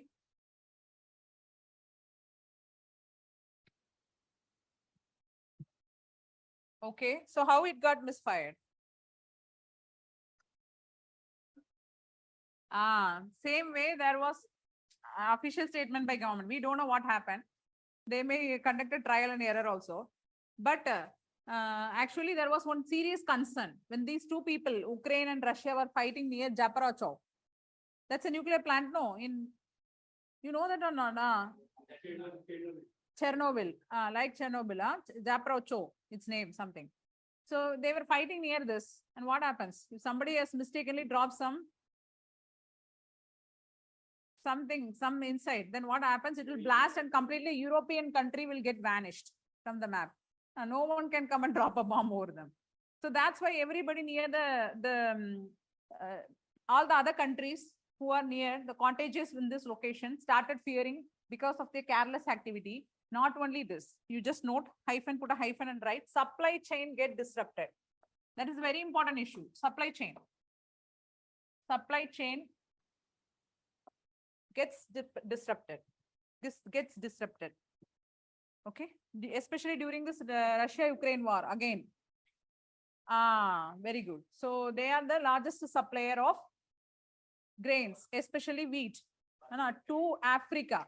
Especially they were importing this to Africa. When the war started happening, what happens? All this will get stalled. Then they predicted that already Africa is in poverty, in hunger, poverty and hunger. And they said around 3.3 million people will die due to poverty and hunger if this continues. And because of the interruption of supply chain, okay, the food is not exported to African countries like this. Not only there, fuel costs will rise. And then again, what happened? It will bring inflation all over the countries. And the prices of all the other commodities, which is relied on the fuel, transport sector will raise up. So this is going to bring, again, the poverty and hunger, which is spread over all around the world. So that's why we say war has to be avoided. To maximum extent, we are trying to avoid the war. Right? Then, that's it. Next, we will go to the next topic, terrorism. At the last, we will go for migration also. So what is terrorism? This is a topic you will study in your internal security. Internal security also not started, no, for you? Over. No, not yet. Okay. This and all separate topics you'll be studying. Terrorism, money laundering, all these things. Okay. What is terrorism? An act of terror. Oh, yes. So it's an act to terrorize people. Okay. So an act to terrorize the people, to create, instill fear on the people. That is something called as terrorism. That is to urinate. The moment something happened, like children know how they urinate in the pants. Same way the people also will do. That is the way. Very happy. Huh? So that's something called as terrorism. The moment you see, you are locked in one room. They shown the worst ghost movie. So the worst ghost movie, I don't know. Anna, then you are asked to watch it alone. What will happen? So that's what something called as terrorism. You switch on the TV. No, you are not allowed to do it. In sometimes they are made this. In the theater they will make you sit. Okay, and they will completely tie you within the seat. You cannot run away. You cannot hide anywhere. Okay, and the movie will run. You can only watch. You cannot stop. You can do anything. And there was one movie. I don't know. I forgot the name. People started crying. Many got mental problems. And they started leave me around because they are going to give cash. If you complete it successfully, they will give you cash money. Anna, many tried it. Some passed out. Some cried. Some became mentally disturbed. All this happened. So terrorism is one such thing. Don't think that terrorism means only acting with weapons. It come in any way. Terrorism can come in any way, especially you take our enemy country. I don't want to name them. This country which is trying to terrorize India. Okay. How? What are the ways they are terrorizing India?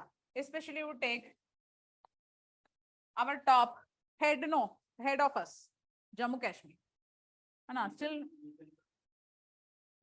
misinformation, they're using the social media, they're turning the entire civilians against the country. And also they are trying to bring thwarting the security, especially in the border area, like crossfire violations. All these are happening now. So just make this map. I don't know, in internal security, whom we are going to conduct the classes for it. Jammu Kashmir, they are trying to affect the security issues. How? Through crossfire violations. Mention that. Crossfire violations. Suicide attacks. What is suicide attack? Tying the bomb all over you. I came. Main aa gayi. Just going and sleeping over the tank. Yes. So crossfire violations, suicide attack, security related threats, and all this, like especially the Pathankot. You would have seen the Pathankot attack, Pulwama attack, and one movie was also made. No, what is that? Uri attack. All these. So Jammu Kashmir, they are trying to mainly destabilize the civilians in this way only. Continuously they are attacking. They are affecting the security of the country because if they capture the head, they think that they can occupy the entire body. So that's the mentality. Then comes, but we are saying bacha chup karo. To them. They are bacha of India. You are not a father of India. You are bacha, you are child. You got separated, segregated from India. You went there. We know all about you. Chup karo, na? That's how we talk. So this, and after Jammu Kashmir, you write Nepal and Bihar. How they are trying to terrorize the people of India through Nepal and Bihar? Any idea? Drug trade, that is another border. Especially through Nepal and Bihar, they try to push counterfeit currencies. They destabilize. Here they are destabilizing the Indian economy. They are trying to destabilize the Indian economy. They are destabilizing the Indian security, especially through Jammu Kashmir. But through Nepal and Bihar, it's an open border. We have through Nepal and Bihar. They are destabilizing the Indian economy. How they are trying to destabilize economic stability? By pushing counterfeit currencies, dumping off Chinese good. You get for 10 rupees, 20 rupees, very cute. It will work for one day, it will work for 1 hour, or it will never work, or it will even work for 100 days, if you're lucky. So dumping of Chinese goods, trafficking, both women and cattle, trafficking of women and cattle, and again, trafficking of women and cattle. Okay, right? So destabilizing the economic stability, that is through Nepal and Bihar. Then another important border, Myanmar border. That is through northeastern states. You can mention like that, northeastern states and Myanmar border. So there is some regime called as FMR regime. No, you know that with Myanmar, a free movement regime with Myanmar. We do have, okay, some around some 18 kilometers or something. We have a open border, like how we have with Nepal and Bihar. Now through that, they are trying to bring drugs, weapons, especially. So drug trafficking, they are trying to destabilize. They are trying to destabilize the social stability completely. They are trying to destabilize the social order and social stability. How they are trying to destabilize the social order and social stability? By pumping in drugs. How? Because there is a golden triangle and golden crescent. Crescent is this side, triangle is that side. Laos, Cambodia. Through that, we are bringing the drugs and then destabilizing the social order. You would have seen that lot of northeastern people are falling prey to drugs. Already they don't have proper jobs, facilities provided by the government. And now with the jobless, they are left with no option. So they are becoming prey to this drugs. And this drugs from there, it is spreading inside also. Okay. So through that border, it is also coming inside. It is completely stabilizing the entire India, starting from the head to toe, the Kanyakumari. They even don't consider it as a part of India itself in some cases. People forget it is very far away. So like this, it is completely destabilizing the social order, affecting the youth, especially the youth, younger generation. Okay. So like this. And for this, we came with, actually we have a lot of, measures, initiative taken to solve this in the name of a committee. Who knows the committee name? Which was formed mainly to address this terrorism issue. So this is a way that the country is trying to terrorize another country through various ways, not only killing through weapons, okay, not only through attacks, but also through other means, like destabilizing the economic stability, destabilizing the social order, affecting the youth of the country, affecting the demographic dividend. Is the important thing, no? It's important for a country. So now, what happens? There is a committee which was formed to inhibit all these things done to us. Anyone?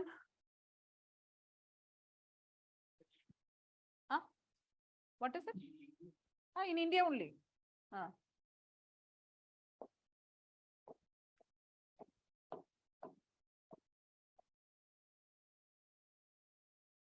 Godbole, not Gadgil.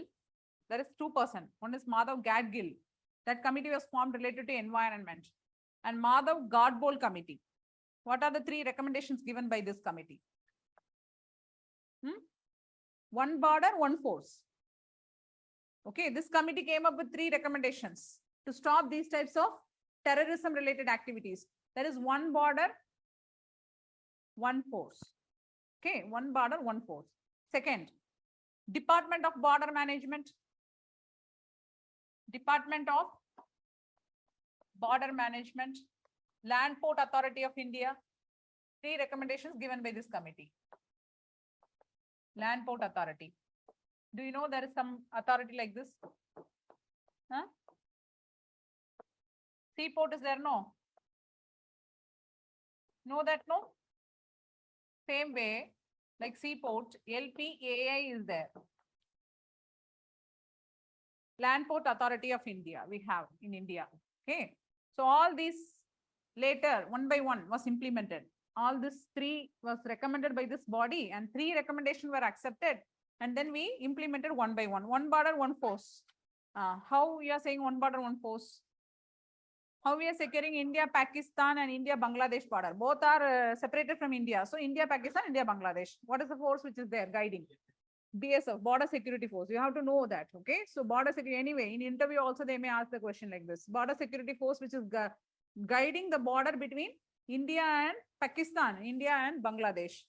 Then what is the force which is guiding the border between India and Nepal?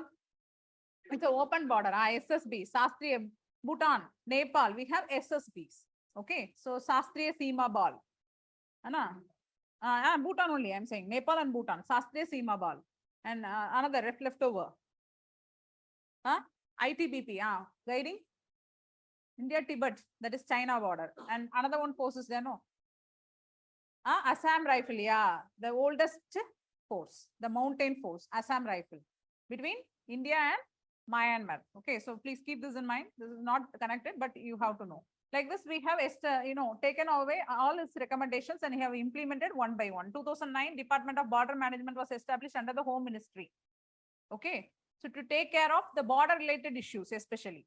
And again, the Land Port Authority of India to check terrorism-related activities only. Very recently, there was a news. That's why we are probably assuming that these questions may arise in your exams. Last before year, we assumed the same way. War related question will appear in exam. War came because war came. So question came. That's how it appeared. So anytime, any issues may appear which is relevant to the news, current news. Same way, there was one recent body which was formed by India. Already TF is there. What is that? Financial Action Task Force. What is the main function of them? To take care of money laundering, and terrorism financing. Okay, so this is the main function of FATF. But now there was another new body which was formed, NMFT. It was in the newspaper 1 month before. NMFT. What is NMFT? No money for terrorism. No money for terror. That's the body which was, don't think that's a slogan or something. It's a body name, no money for terror. So our Home Minister came up with this idea, this initiative, and a lot of countries has joined it. Okay, so it's a ministerial level body. Okay, it's a ministerial level body, and this body is mainly fighting against terrorism, terror financing especially. So that's why it appeared in the news, and they were talking about the relevancy of this body, how it has been there. It has been there for past 3 years or 4 years, it has been there. Now they're trying to make it as a full-fledged body like FATF and all is there. So they're trying to bring it as a multilateral body and has to be recognized by everyone. Like that, they're trying to bring. So they have already defined the membership, how you have to acquire the membership of this body and all, ministerial level membership only. Okay. So note this body. Make a statement about this body. NMFT. You can also use in your answers. So terrorism is totally an unethical act that you have to mention. It's totally, you cannot justify it in any way. It is an unethical act only. Why it is an unethical act? Because it is going to bring devastation to human lives and infrastructures and affecting and inhibiting their normal way of functioning, bringing anxiety and mental pressures, physical pressures like this. What and all you have written for war, you can use it here for terrorism also. Okay. Apart from this, it is going to threaten the stability of a country. If the stability of the country is threatened, what happened? The order, peace, everything will be completely destroyed and devastated. So the foundation is lost, then the country cannot exist as how it is existing, right? So terrorism is the worst and worst case, and it's totally an unethical act and does not have any moral standing at all. At least war, we can justify to some extent, because in order to protect the civilian's life, we are going to defend our country. In that case, we can justify it. But in case of terrorism, no way we can defend it. Okay, because of an ideology, a country is destroyed. That is terrorism. Okay, right. Then migration. Migration. What are the ethical issues related to migration? So that also you can write. Ethical issues related to migration. We have to see from ethical stand only. That is our main duty. So ethical issues related to migration. What are the issues the migrated people are going to face us, in the country where they are entering? First write that. Okay, so what are the issues the people who have migrated will face? Okay, the country where they are entering. The refugee peoples. Mentioned like that, sorry, refugee peoples. Migration and refugee, there is a difference, no? Refugee people who enter into another country. What are the ethical issues they will face? You can draw a diagram like this, mention one by one.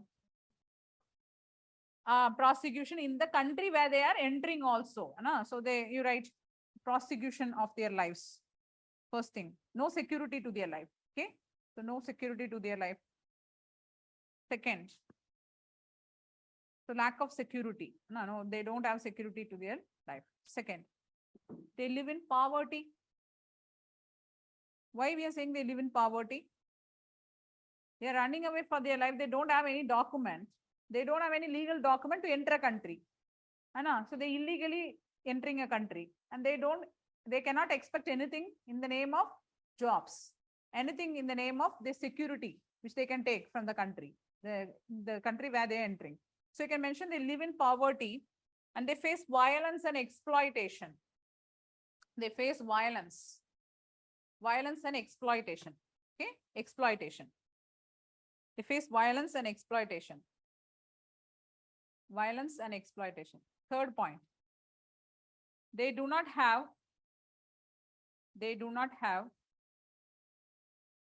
legal right to work. They do not have legal right to work. They do not have legal right to work, comma, and are employed in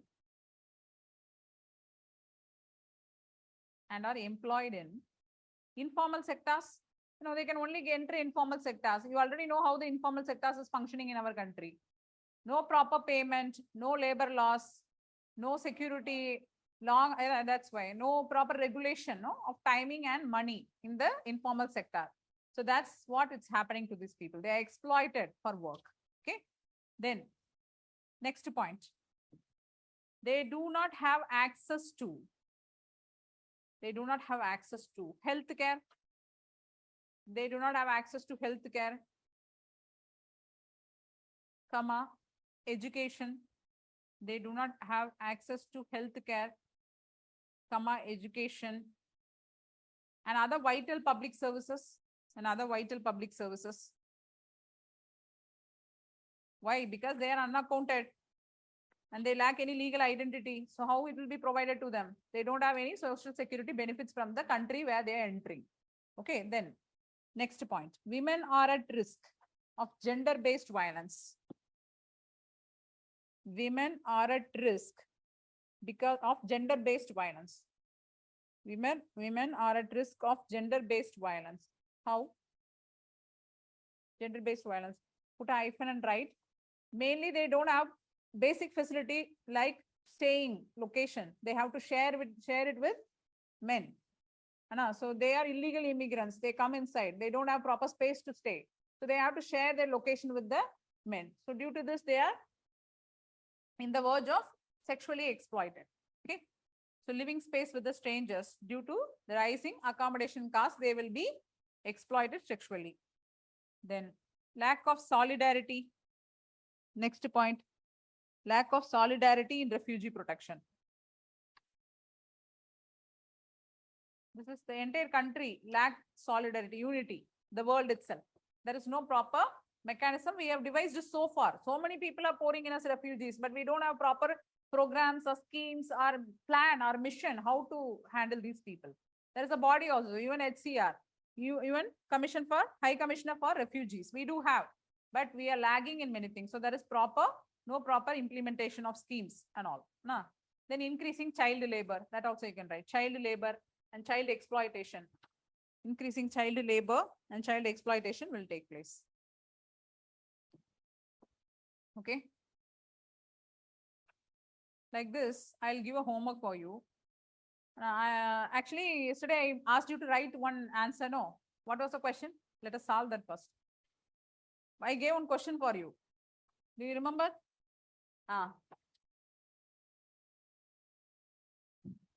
Conscience is like a judge. That's a homework, no? Court of law, which continuously accuse or okay. So see, this is a popular statement given by Immanuel Kant in the name of critical conscience. He coined a word called as critical conscience. Already they have asked a lot of words related to conscience, voice of conscience, this conscience, that conscience. Anytime they may give critical conscience, then you should not think, oh, that means different word. It's something he has mentioned about conscience only. What is conscience doing? Conscience is continuously accusing and excusing you for what you have done, what you have committed, on what you are going to do. No, the forthcoming actions, as we have seen the antecedent and consequent conscience. So then what you have to write, you have to mention that this is a popular statement said by Immanuel Kant by depicting this statement as conscience equal to critical conscience. He's talking about a critical conscience. Then you have to continue explain about conscience, nothing more. That's why I gave this question. No, nothing to qualify and all. What he is saying, he is trying to say that conscience is acting like a court of law, where you will be continuously excusing you at sometimes and accusing you at sometimes why you have committed this act, why you have done this. So this way, the conscience will keep the people be answerable to their actions. Okay, so it's like an inner voice which is speaking continuously to the people and regulating their actions. That way we can mention you can give daily life examples. Anything you are facing, everyone will face. No, everyone is facing that everyday life. When we woke up, the people with us takes our life. That's how they are with us. So it happens. So like we are facing a lot of problems, starting from that to our close circle to the outside circle. We are facing a lot of problems. We have to devise solution accordingly. Yes. Then where we left, that's all. See, you note one homework that you have to work on your own. Modern slavery. Modern slavery. Modern slavery. Okay, that's a topic. You have to see, you have to write the ethical issues related to modern slavery. Okay, what are those? I'll give a clue also. There is something called as kafala system. You know that, no? We have modern slavery in India also. In international level also, we are having, slavery, we just said, the slave trade, we know. How these people started with the African country. They exchanged the Africans for grains or any other trade, any other services. So they traded them like commodity. People were traded, previously. That is why we call this a slave trade. That's slavery. But now we are talking about modern slavery. Still now, we are employing people in the name of slavery only. That only you have to address. And one such example is kafala system, which is existing in the Middle East. What is kafala system?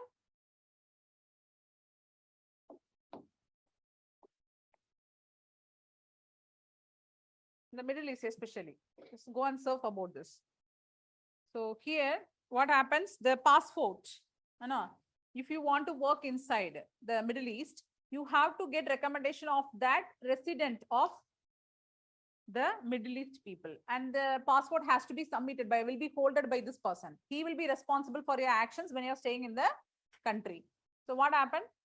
They will continuously torture you. They treat you like slaves only. You would have seen a lot of videos circulating in the social media, beating the maids, harming them, or with cutting them with knife and all. They start stabbing them. And nowadays, now and then they're torturing them like that without giving food and all. So these people who leave their family here, go there to work as maid, as lowly employed jobs, are tortured by these people of the of that country.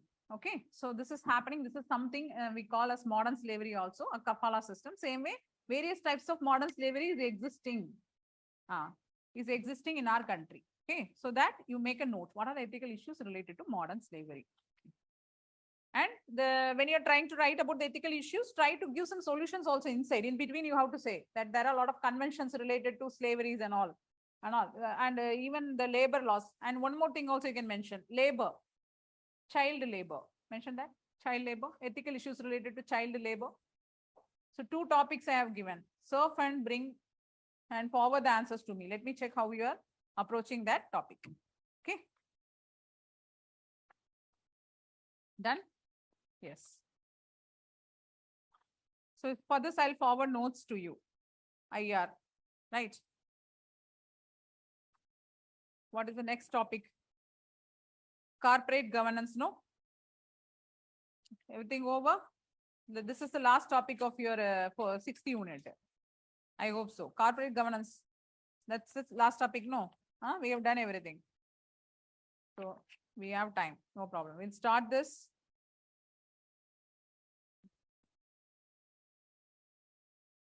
Before going into corporate governance, before defining corporate governance, let us start with discussing certain scams which has occurred in the corporate sector, which has turned the corporate sector upside down. And what are the reforms which are introduced by the corporate sector in order to bring corporate governance? What are the reforms so far has been done in the corporate sector to bring corporate governance? That's how we are going to discuss. We are going to start the discussion in this way. Then we will define what is corporate governance. Very recently, a scam has also came out. The videocon scam. How many of you know about that videocon scam? So the coacher is responsible. The bank, ICICI also, is responsible for that fraudulent activity. Now, see, like this, still it is keep on happening only. We are introducing reforms then and there, but it is continuously happening. So let me discuss about the scandals, major scandals, not all the scandals during that period. I'll be discussing some scandals which occurred during the popular scandals. Then some of the reforms which has been introduced like a timeline period by the government. Okay, in this way we will start the corporate governance, right? So these are called as white collar crimes. White collar. What is white collar crime?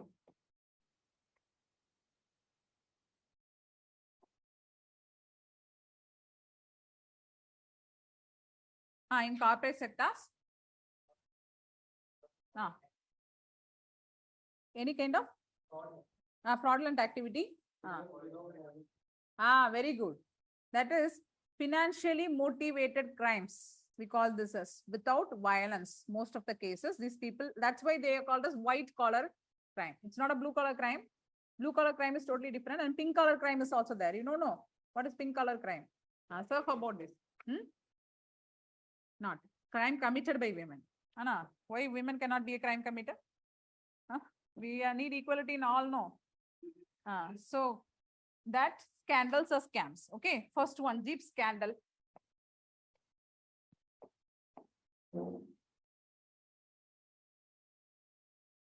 Jeep scandal, which took place in 1948.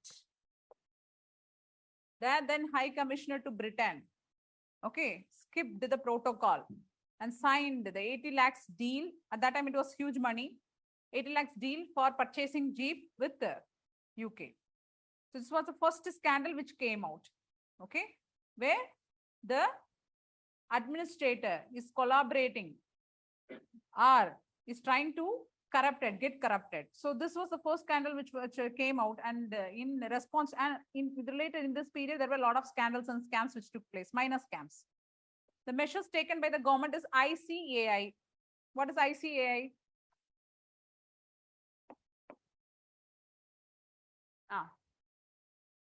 The body, first body which was formed in order to stop these types of white collar crimes. Chartered Accountant of India. Write that. This you have to write. Now, when you're writing corporate governance, you have to mention these bodies. So make the body ICAI, a statutory body. Write like that.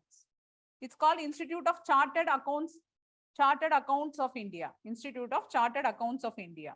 Created under Chartered Accountants Act of 1949. This body was created in Chartered Accountants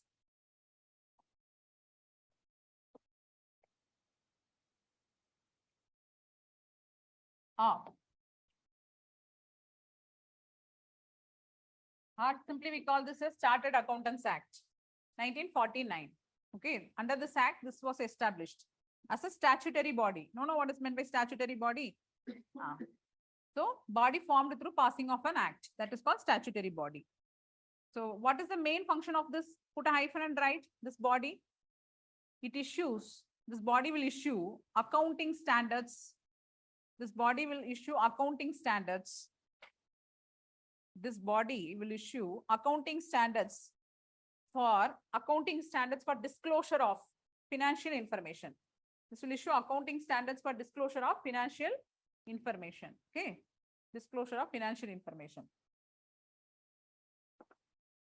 Okay, then next popular scam which emerged. was during 1958. Financial information. Okay, done. Have you written that? This side I don't care. This side you can mention, you don't mention, that doesn't matter. But that side you have to keep track. Okay. So then the next major scandal which took place was in 1958, Mundra scandal. Have you heard about this? The Mundra scam, where the bank was lured to invest in the non-performing companies. Okay. So that Mundra scandal is popularly called as Mundra scandal. LIC was involved in it. LIC was lured to invest in the low performing companies, 6 companies, where here the politician, he himself is involved. The politician businessman nexus took place. I will explain now. Politician businessman nexus.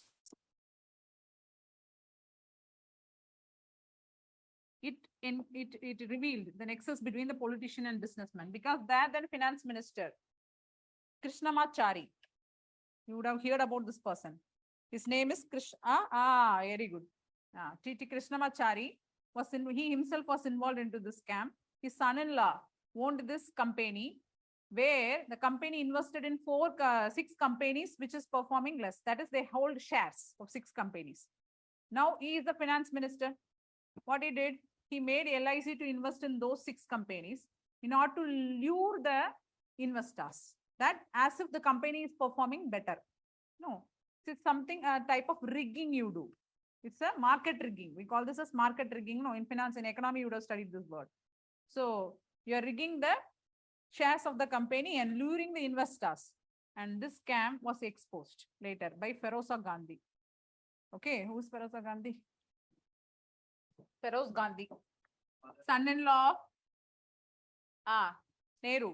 In his cabinet, he himself has revealed the scam which has took place, and they nationalized LIC after that. And before that, the scam got exposed and one-man committee was appointed. Justice Chagla committee, right? His name, Justice Chagla. Very important committee with related to administration. Justice Chagla. It's a one-man committee. What is one-man committee? Only one person will be there. Okay, that's why it's called one-man committee. Okay, it doesn't mean committee has to have 5 members, 6 members, 4 members, or 3 members only. It can have 1 member also. So he was appointed as a committee. A man was appointed as a committee, and he is Justice Chagla. So this is called as Justice Chagla committee. He came up to the very popular statement. That time, Krishnamachari told that, see, I am not responsible for this. I am a politician. I am a illiterate. I'm not knowledgeable. Only my bureaucrat, the administrator who is advising, the personal administrator who is advising me in everything, he has done this, committed this wrong. I just signed. That's it.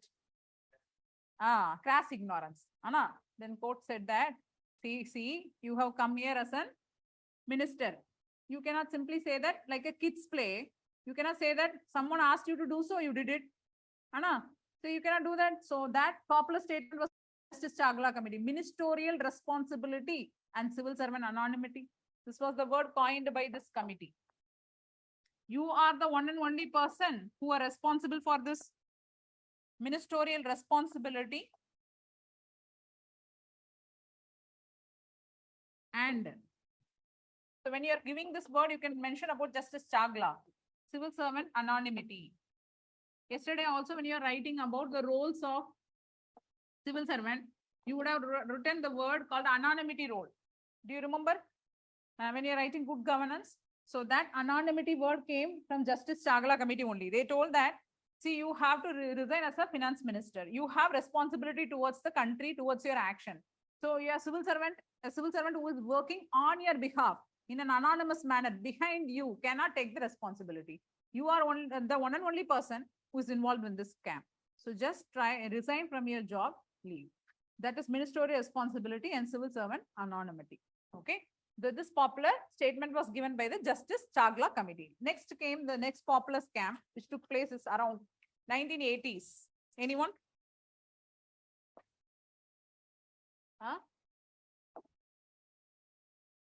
The 1980s scam. Let us mention 2 scams in this very popular scams. One is BOFA scandal India, Sweden, I think. No?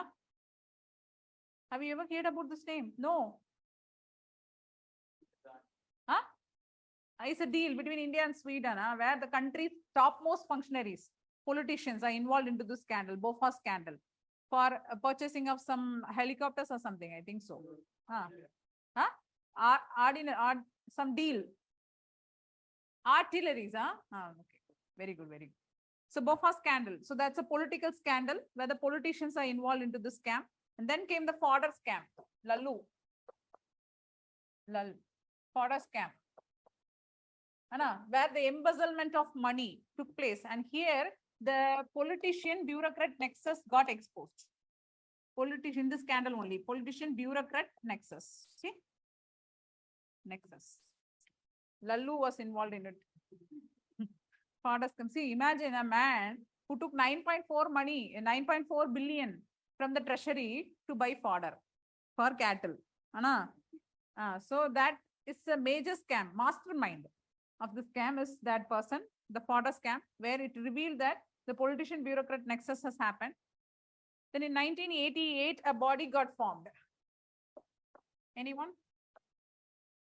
The birth of a star, SEBI.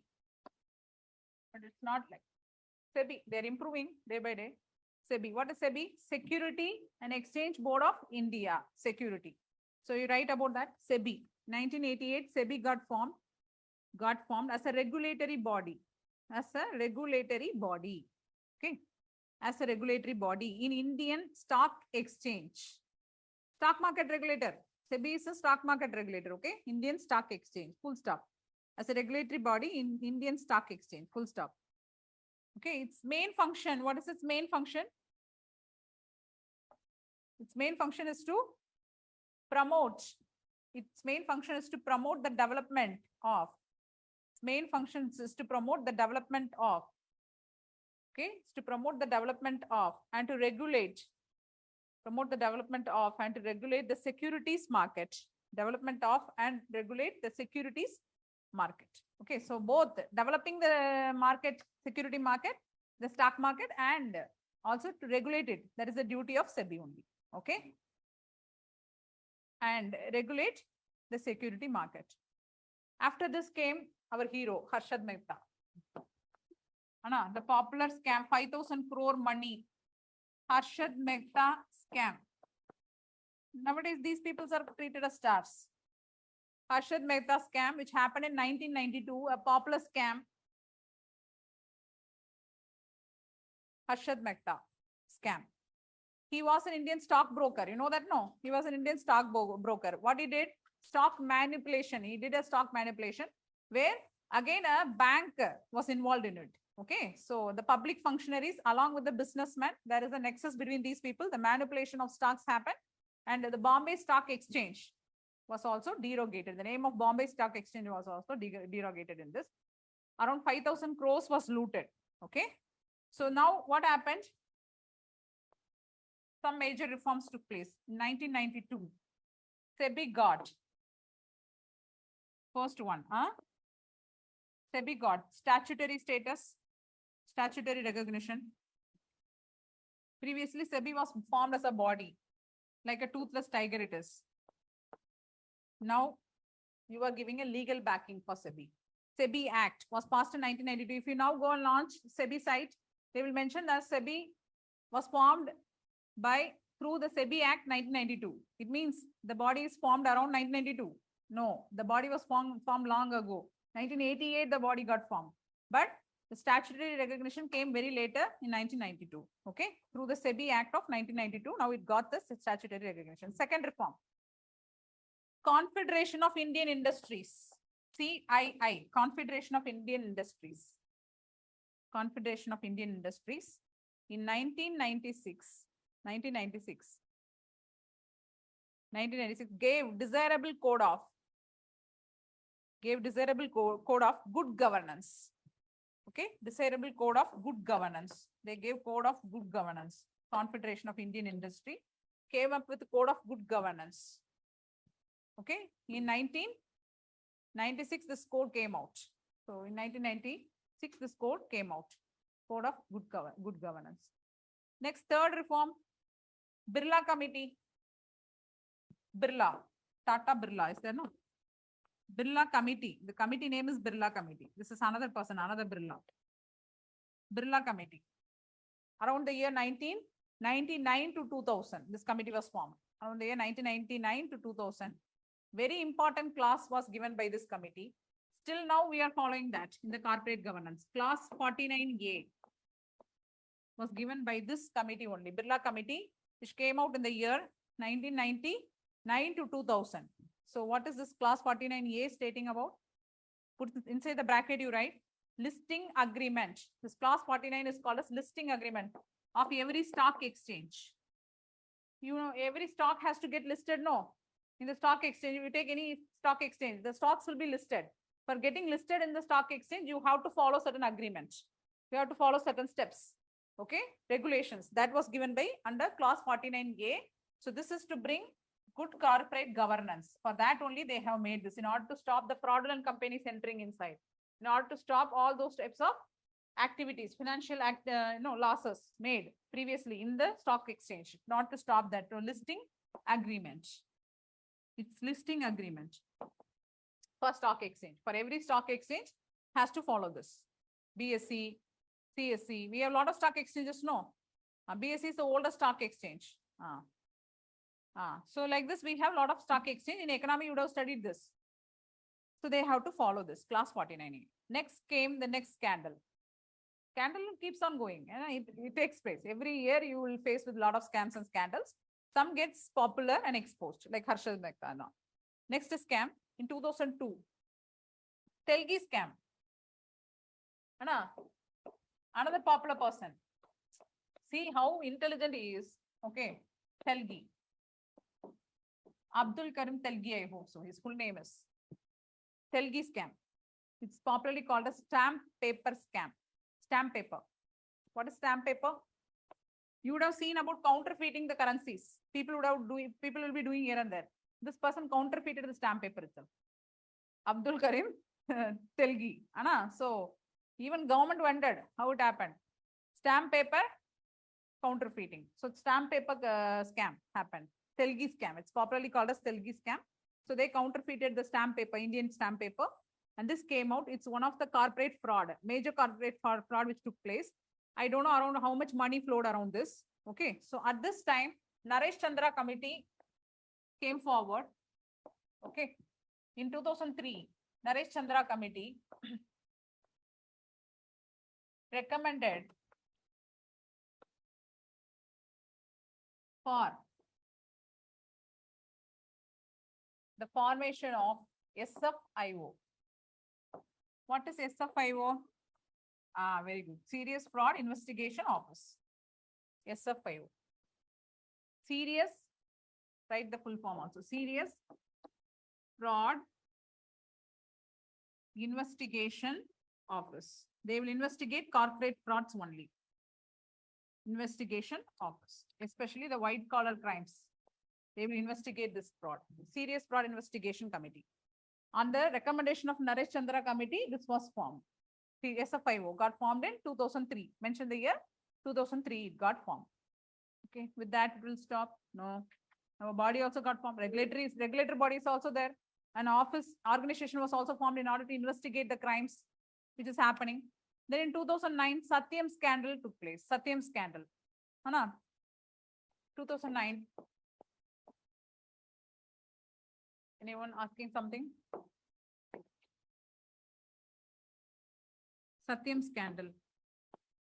So see, this will never change. We can add more scams, that's it. We cannot change and give in different way for corporate governance. First, we'll be discussing in this manner only. Any new initiatives has been taken, then we will add there. Satyam scandal. So what is the scam about? Falsification of account took place. Now, Satyam is a computer company where Ramalinga Raju, this person is arrested for falsification of the account details, accounting. Okay. So then this scam was a major scam which happened during 2009. Then came Vipa Kamesam committee, like how Naresh Chandra committee, Vipa Kamesam committee was formed. Vipa Kamesam and both Veerappa Moili. He is also responsible for another committee, no? Do you remember that? Veerappa Moili committee recommended to give statutory status to SFIO. This one around 2009, around 2016 you mentioned this, 2016. This committee is around 2016, later only. Okay. So in between, lot of small scams, minor scams also took place. Then they asked for giving a statutory recognition to SFIO. Give statutory recognition. SFIO is formed. SFIO is like a toothless tiger. They don't have any powers and authority, okay, to punish or to arrest. So give them some power and authority. How will you give? Through statutory, through legislation, through legal backing. So SFIO has to be given. It was given till it is in recommendatory stage only. We have not given statutory status to SFIO. Okay. So Serious Fraud Investigation Office has to be given as a statutory recognition. One recommendation. Before this itself in 2013, Companies Act was formed, which brought lot of regulatory mechanisms, which you will study later. The Companies Act 2013 is a very important initiative in this corporate section, corporate, to tackle the corporate fraud. And with this Companies Act only, they brought the CSR. CSR has, became mandatory in India, no? It's in the form of 2% bill we introduced inside India, inside this Companies Act only. But it has a legal standing. So it is mandatory also in India. Through the 2% bill, it was introduced inside the Companies Act 2013. Okay. So these are the two important initiatives taken by the government. Then came a lot of scams, PNB scam, Rotomax scam, now Videocon scam. Like this, all these scams which took place, this will be the last part of us. The PNB scam. Nirav Modi scam. Nirav Modi, we know. PNB, many don't know. So PNB scam, that Nirav Modi scam, popularly called as Punjab National Bank scam. Then Ponni scam. That's also another scam. Ponni scam. Ponni scheme. Ponni is a scheme. You don't know. The scam which took place around 2017. This scam around 2018. PNB scam. Rotomax scam. Rotomax scam. Okay. Rotomac. ROTOMAC. It's a bank. Rotomac Bank. Have you heard? Rotomac Bank fraud. So that this Nirav Modi scam took place around because of letter of understanding between bank and the jeweler, the businessman. So the nexus between the jeweler and a bank. Okay. So because of that, he has looted around how many crores? 11,300 or 500 crores, around that. 11,000 crores. Highest, no? Nirav Modi, we have to ask him what strategy he has used. So letter of understanding. Then Ponni scam also happened around 17 and 18. And then Rotomac bank fraud around 4,000 crores. Again, now Videocon scam around 3,000 crores. I don't know how much money is there with India. And every people is looting crores and crores, and again crores and crores are coming from the treasury. And they are wondering that Tamil Nadu is highest hoarder of money. They're wondering like that. So everywhere people will bury currency inside the floor. They themselves will forget. One comic situation also happened. One popular politician who used to buy all the places, most of the places. If even there is no person who can acquire that house, or no son or daughter for that person, hire, then what he will used to do, he will, after this person die or he will kill, anything may happen, he will abandon, he will take away that person's property. Okay. So this happens continuously. One time he forget that property belongs to him only. That property was there. That property was in his name only, because already he has taken away. He was passing by that side. He saw it's very beautiful. Who is owning this property? Now his security told, no problem, sir. I will get it for you. He know very well that property is for him only. And then he said he looted a lot of money from him. He found out later. So this way people are. So Ponni scam, then I don't know how much money in India. First we have to find it out. So what are the major initiatives taken by the government? Now you write. In 2017, Uday Kotak Committee, very important committee. In economy also you would study about this committee. Uday Kotak Committee. SEBI, it was formed by SEBI only, Uday Kotak Committee. formed by SEBI, okay? Uday Kotak Committee in 2017 by SEBI. What they did, put a hyphen and write. Uday Kotak Committee by SEBI, SEBI, SEBI. Put a hyphen, they amended the SEBI LODR. They amended the SEBI LODR. What is LODR? Listing obligations and disclosure requirement. Listing obligations and disclosure requirements. Listing obligations and disclosure requirements. Okay. The LODR was brought in 2015. Later, it got amended during this period. Okay. So, listing obligation and disclosure requirements by SEBI was amended by this Uday Kotak Committee. Then very important act was passed. Fugitive Economic Offenders Act. Have you heard about this act? Fugitive. Second reform. First, second. Fugitive Economic Offenders Act. Okay. 2018, this act was passed. Fugitive Economic Offenders Act. What is the aim of this act? Why this act was enacted? The act was enacted. Anybody? Have you ever heard about this act? You would have heard, you would have studied when you are reading a newspaper. This act will appear here and there. Governance class also, your sir might have told. Fugitive Economic Offenders Act means in order to confiscate the property of those frauds who was involved in economic fraud and escaped India. Their immovable property in India can be confiscated. That is Fugitive Economic Offenders Act.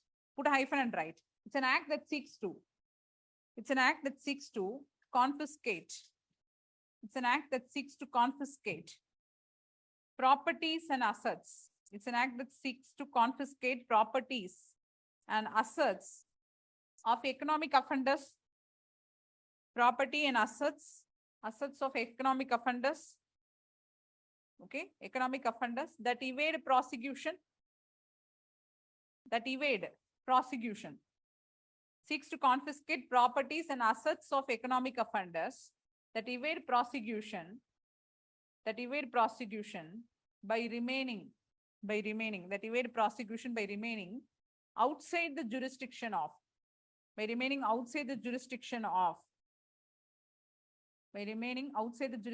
Indian courts, okay, Indian courts, outside the jurisdiction of Indian courts. The next body, National Financial Reporting Authority. National Financial Reporting Authority. Okay. NFRA. Financial Reporting Authority, NFRA, which was formed in 2018. National Financial Reporting Authority, NFRA, formed in 2018. This is a body, like how we formed ICAA, another body was formed. What is the main function of this body? To provide accounting standards, auditing and accounting standards. Put a hyphen and write. It was a body proposed under the Companies Act 2013. So long back it was proposed, okay? It was a body proposed under the Companies Act 2013. Proposed under the Companies Act 2013, but established in 2018. For enforcement of accounting.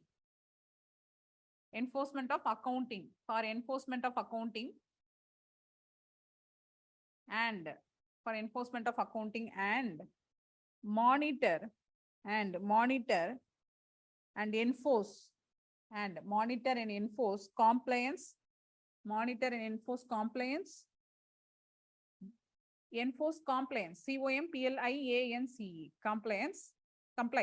Compliance with accounting standards.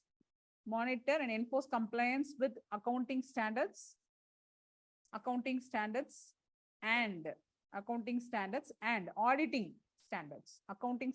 and auditing standards. Okay, compliance with accounting standards and auditing standards, and recommend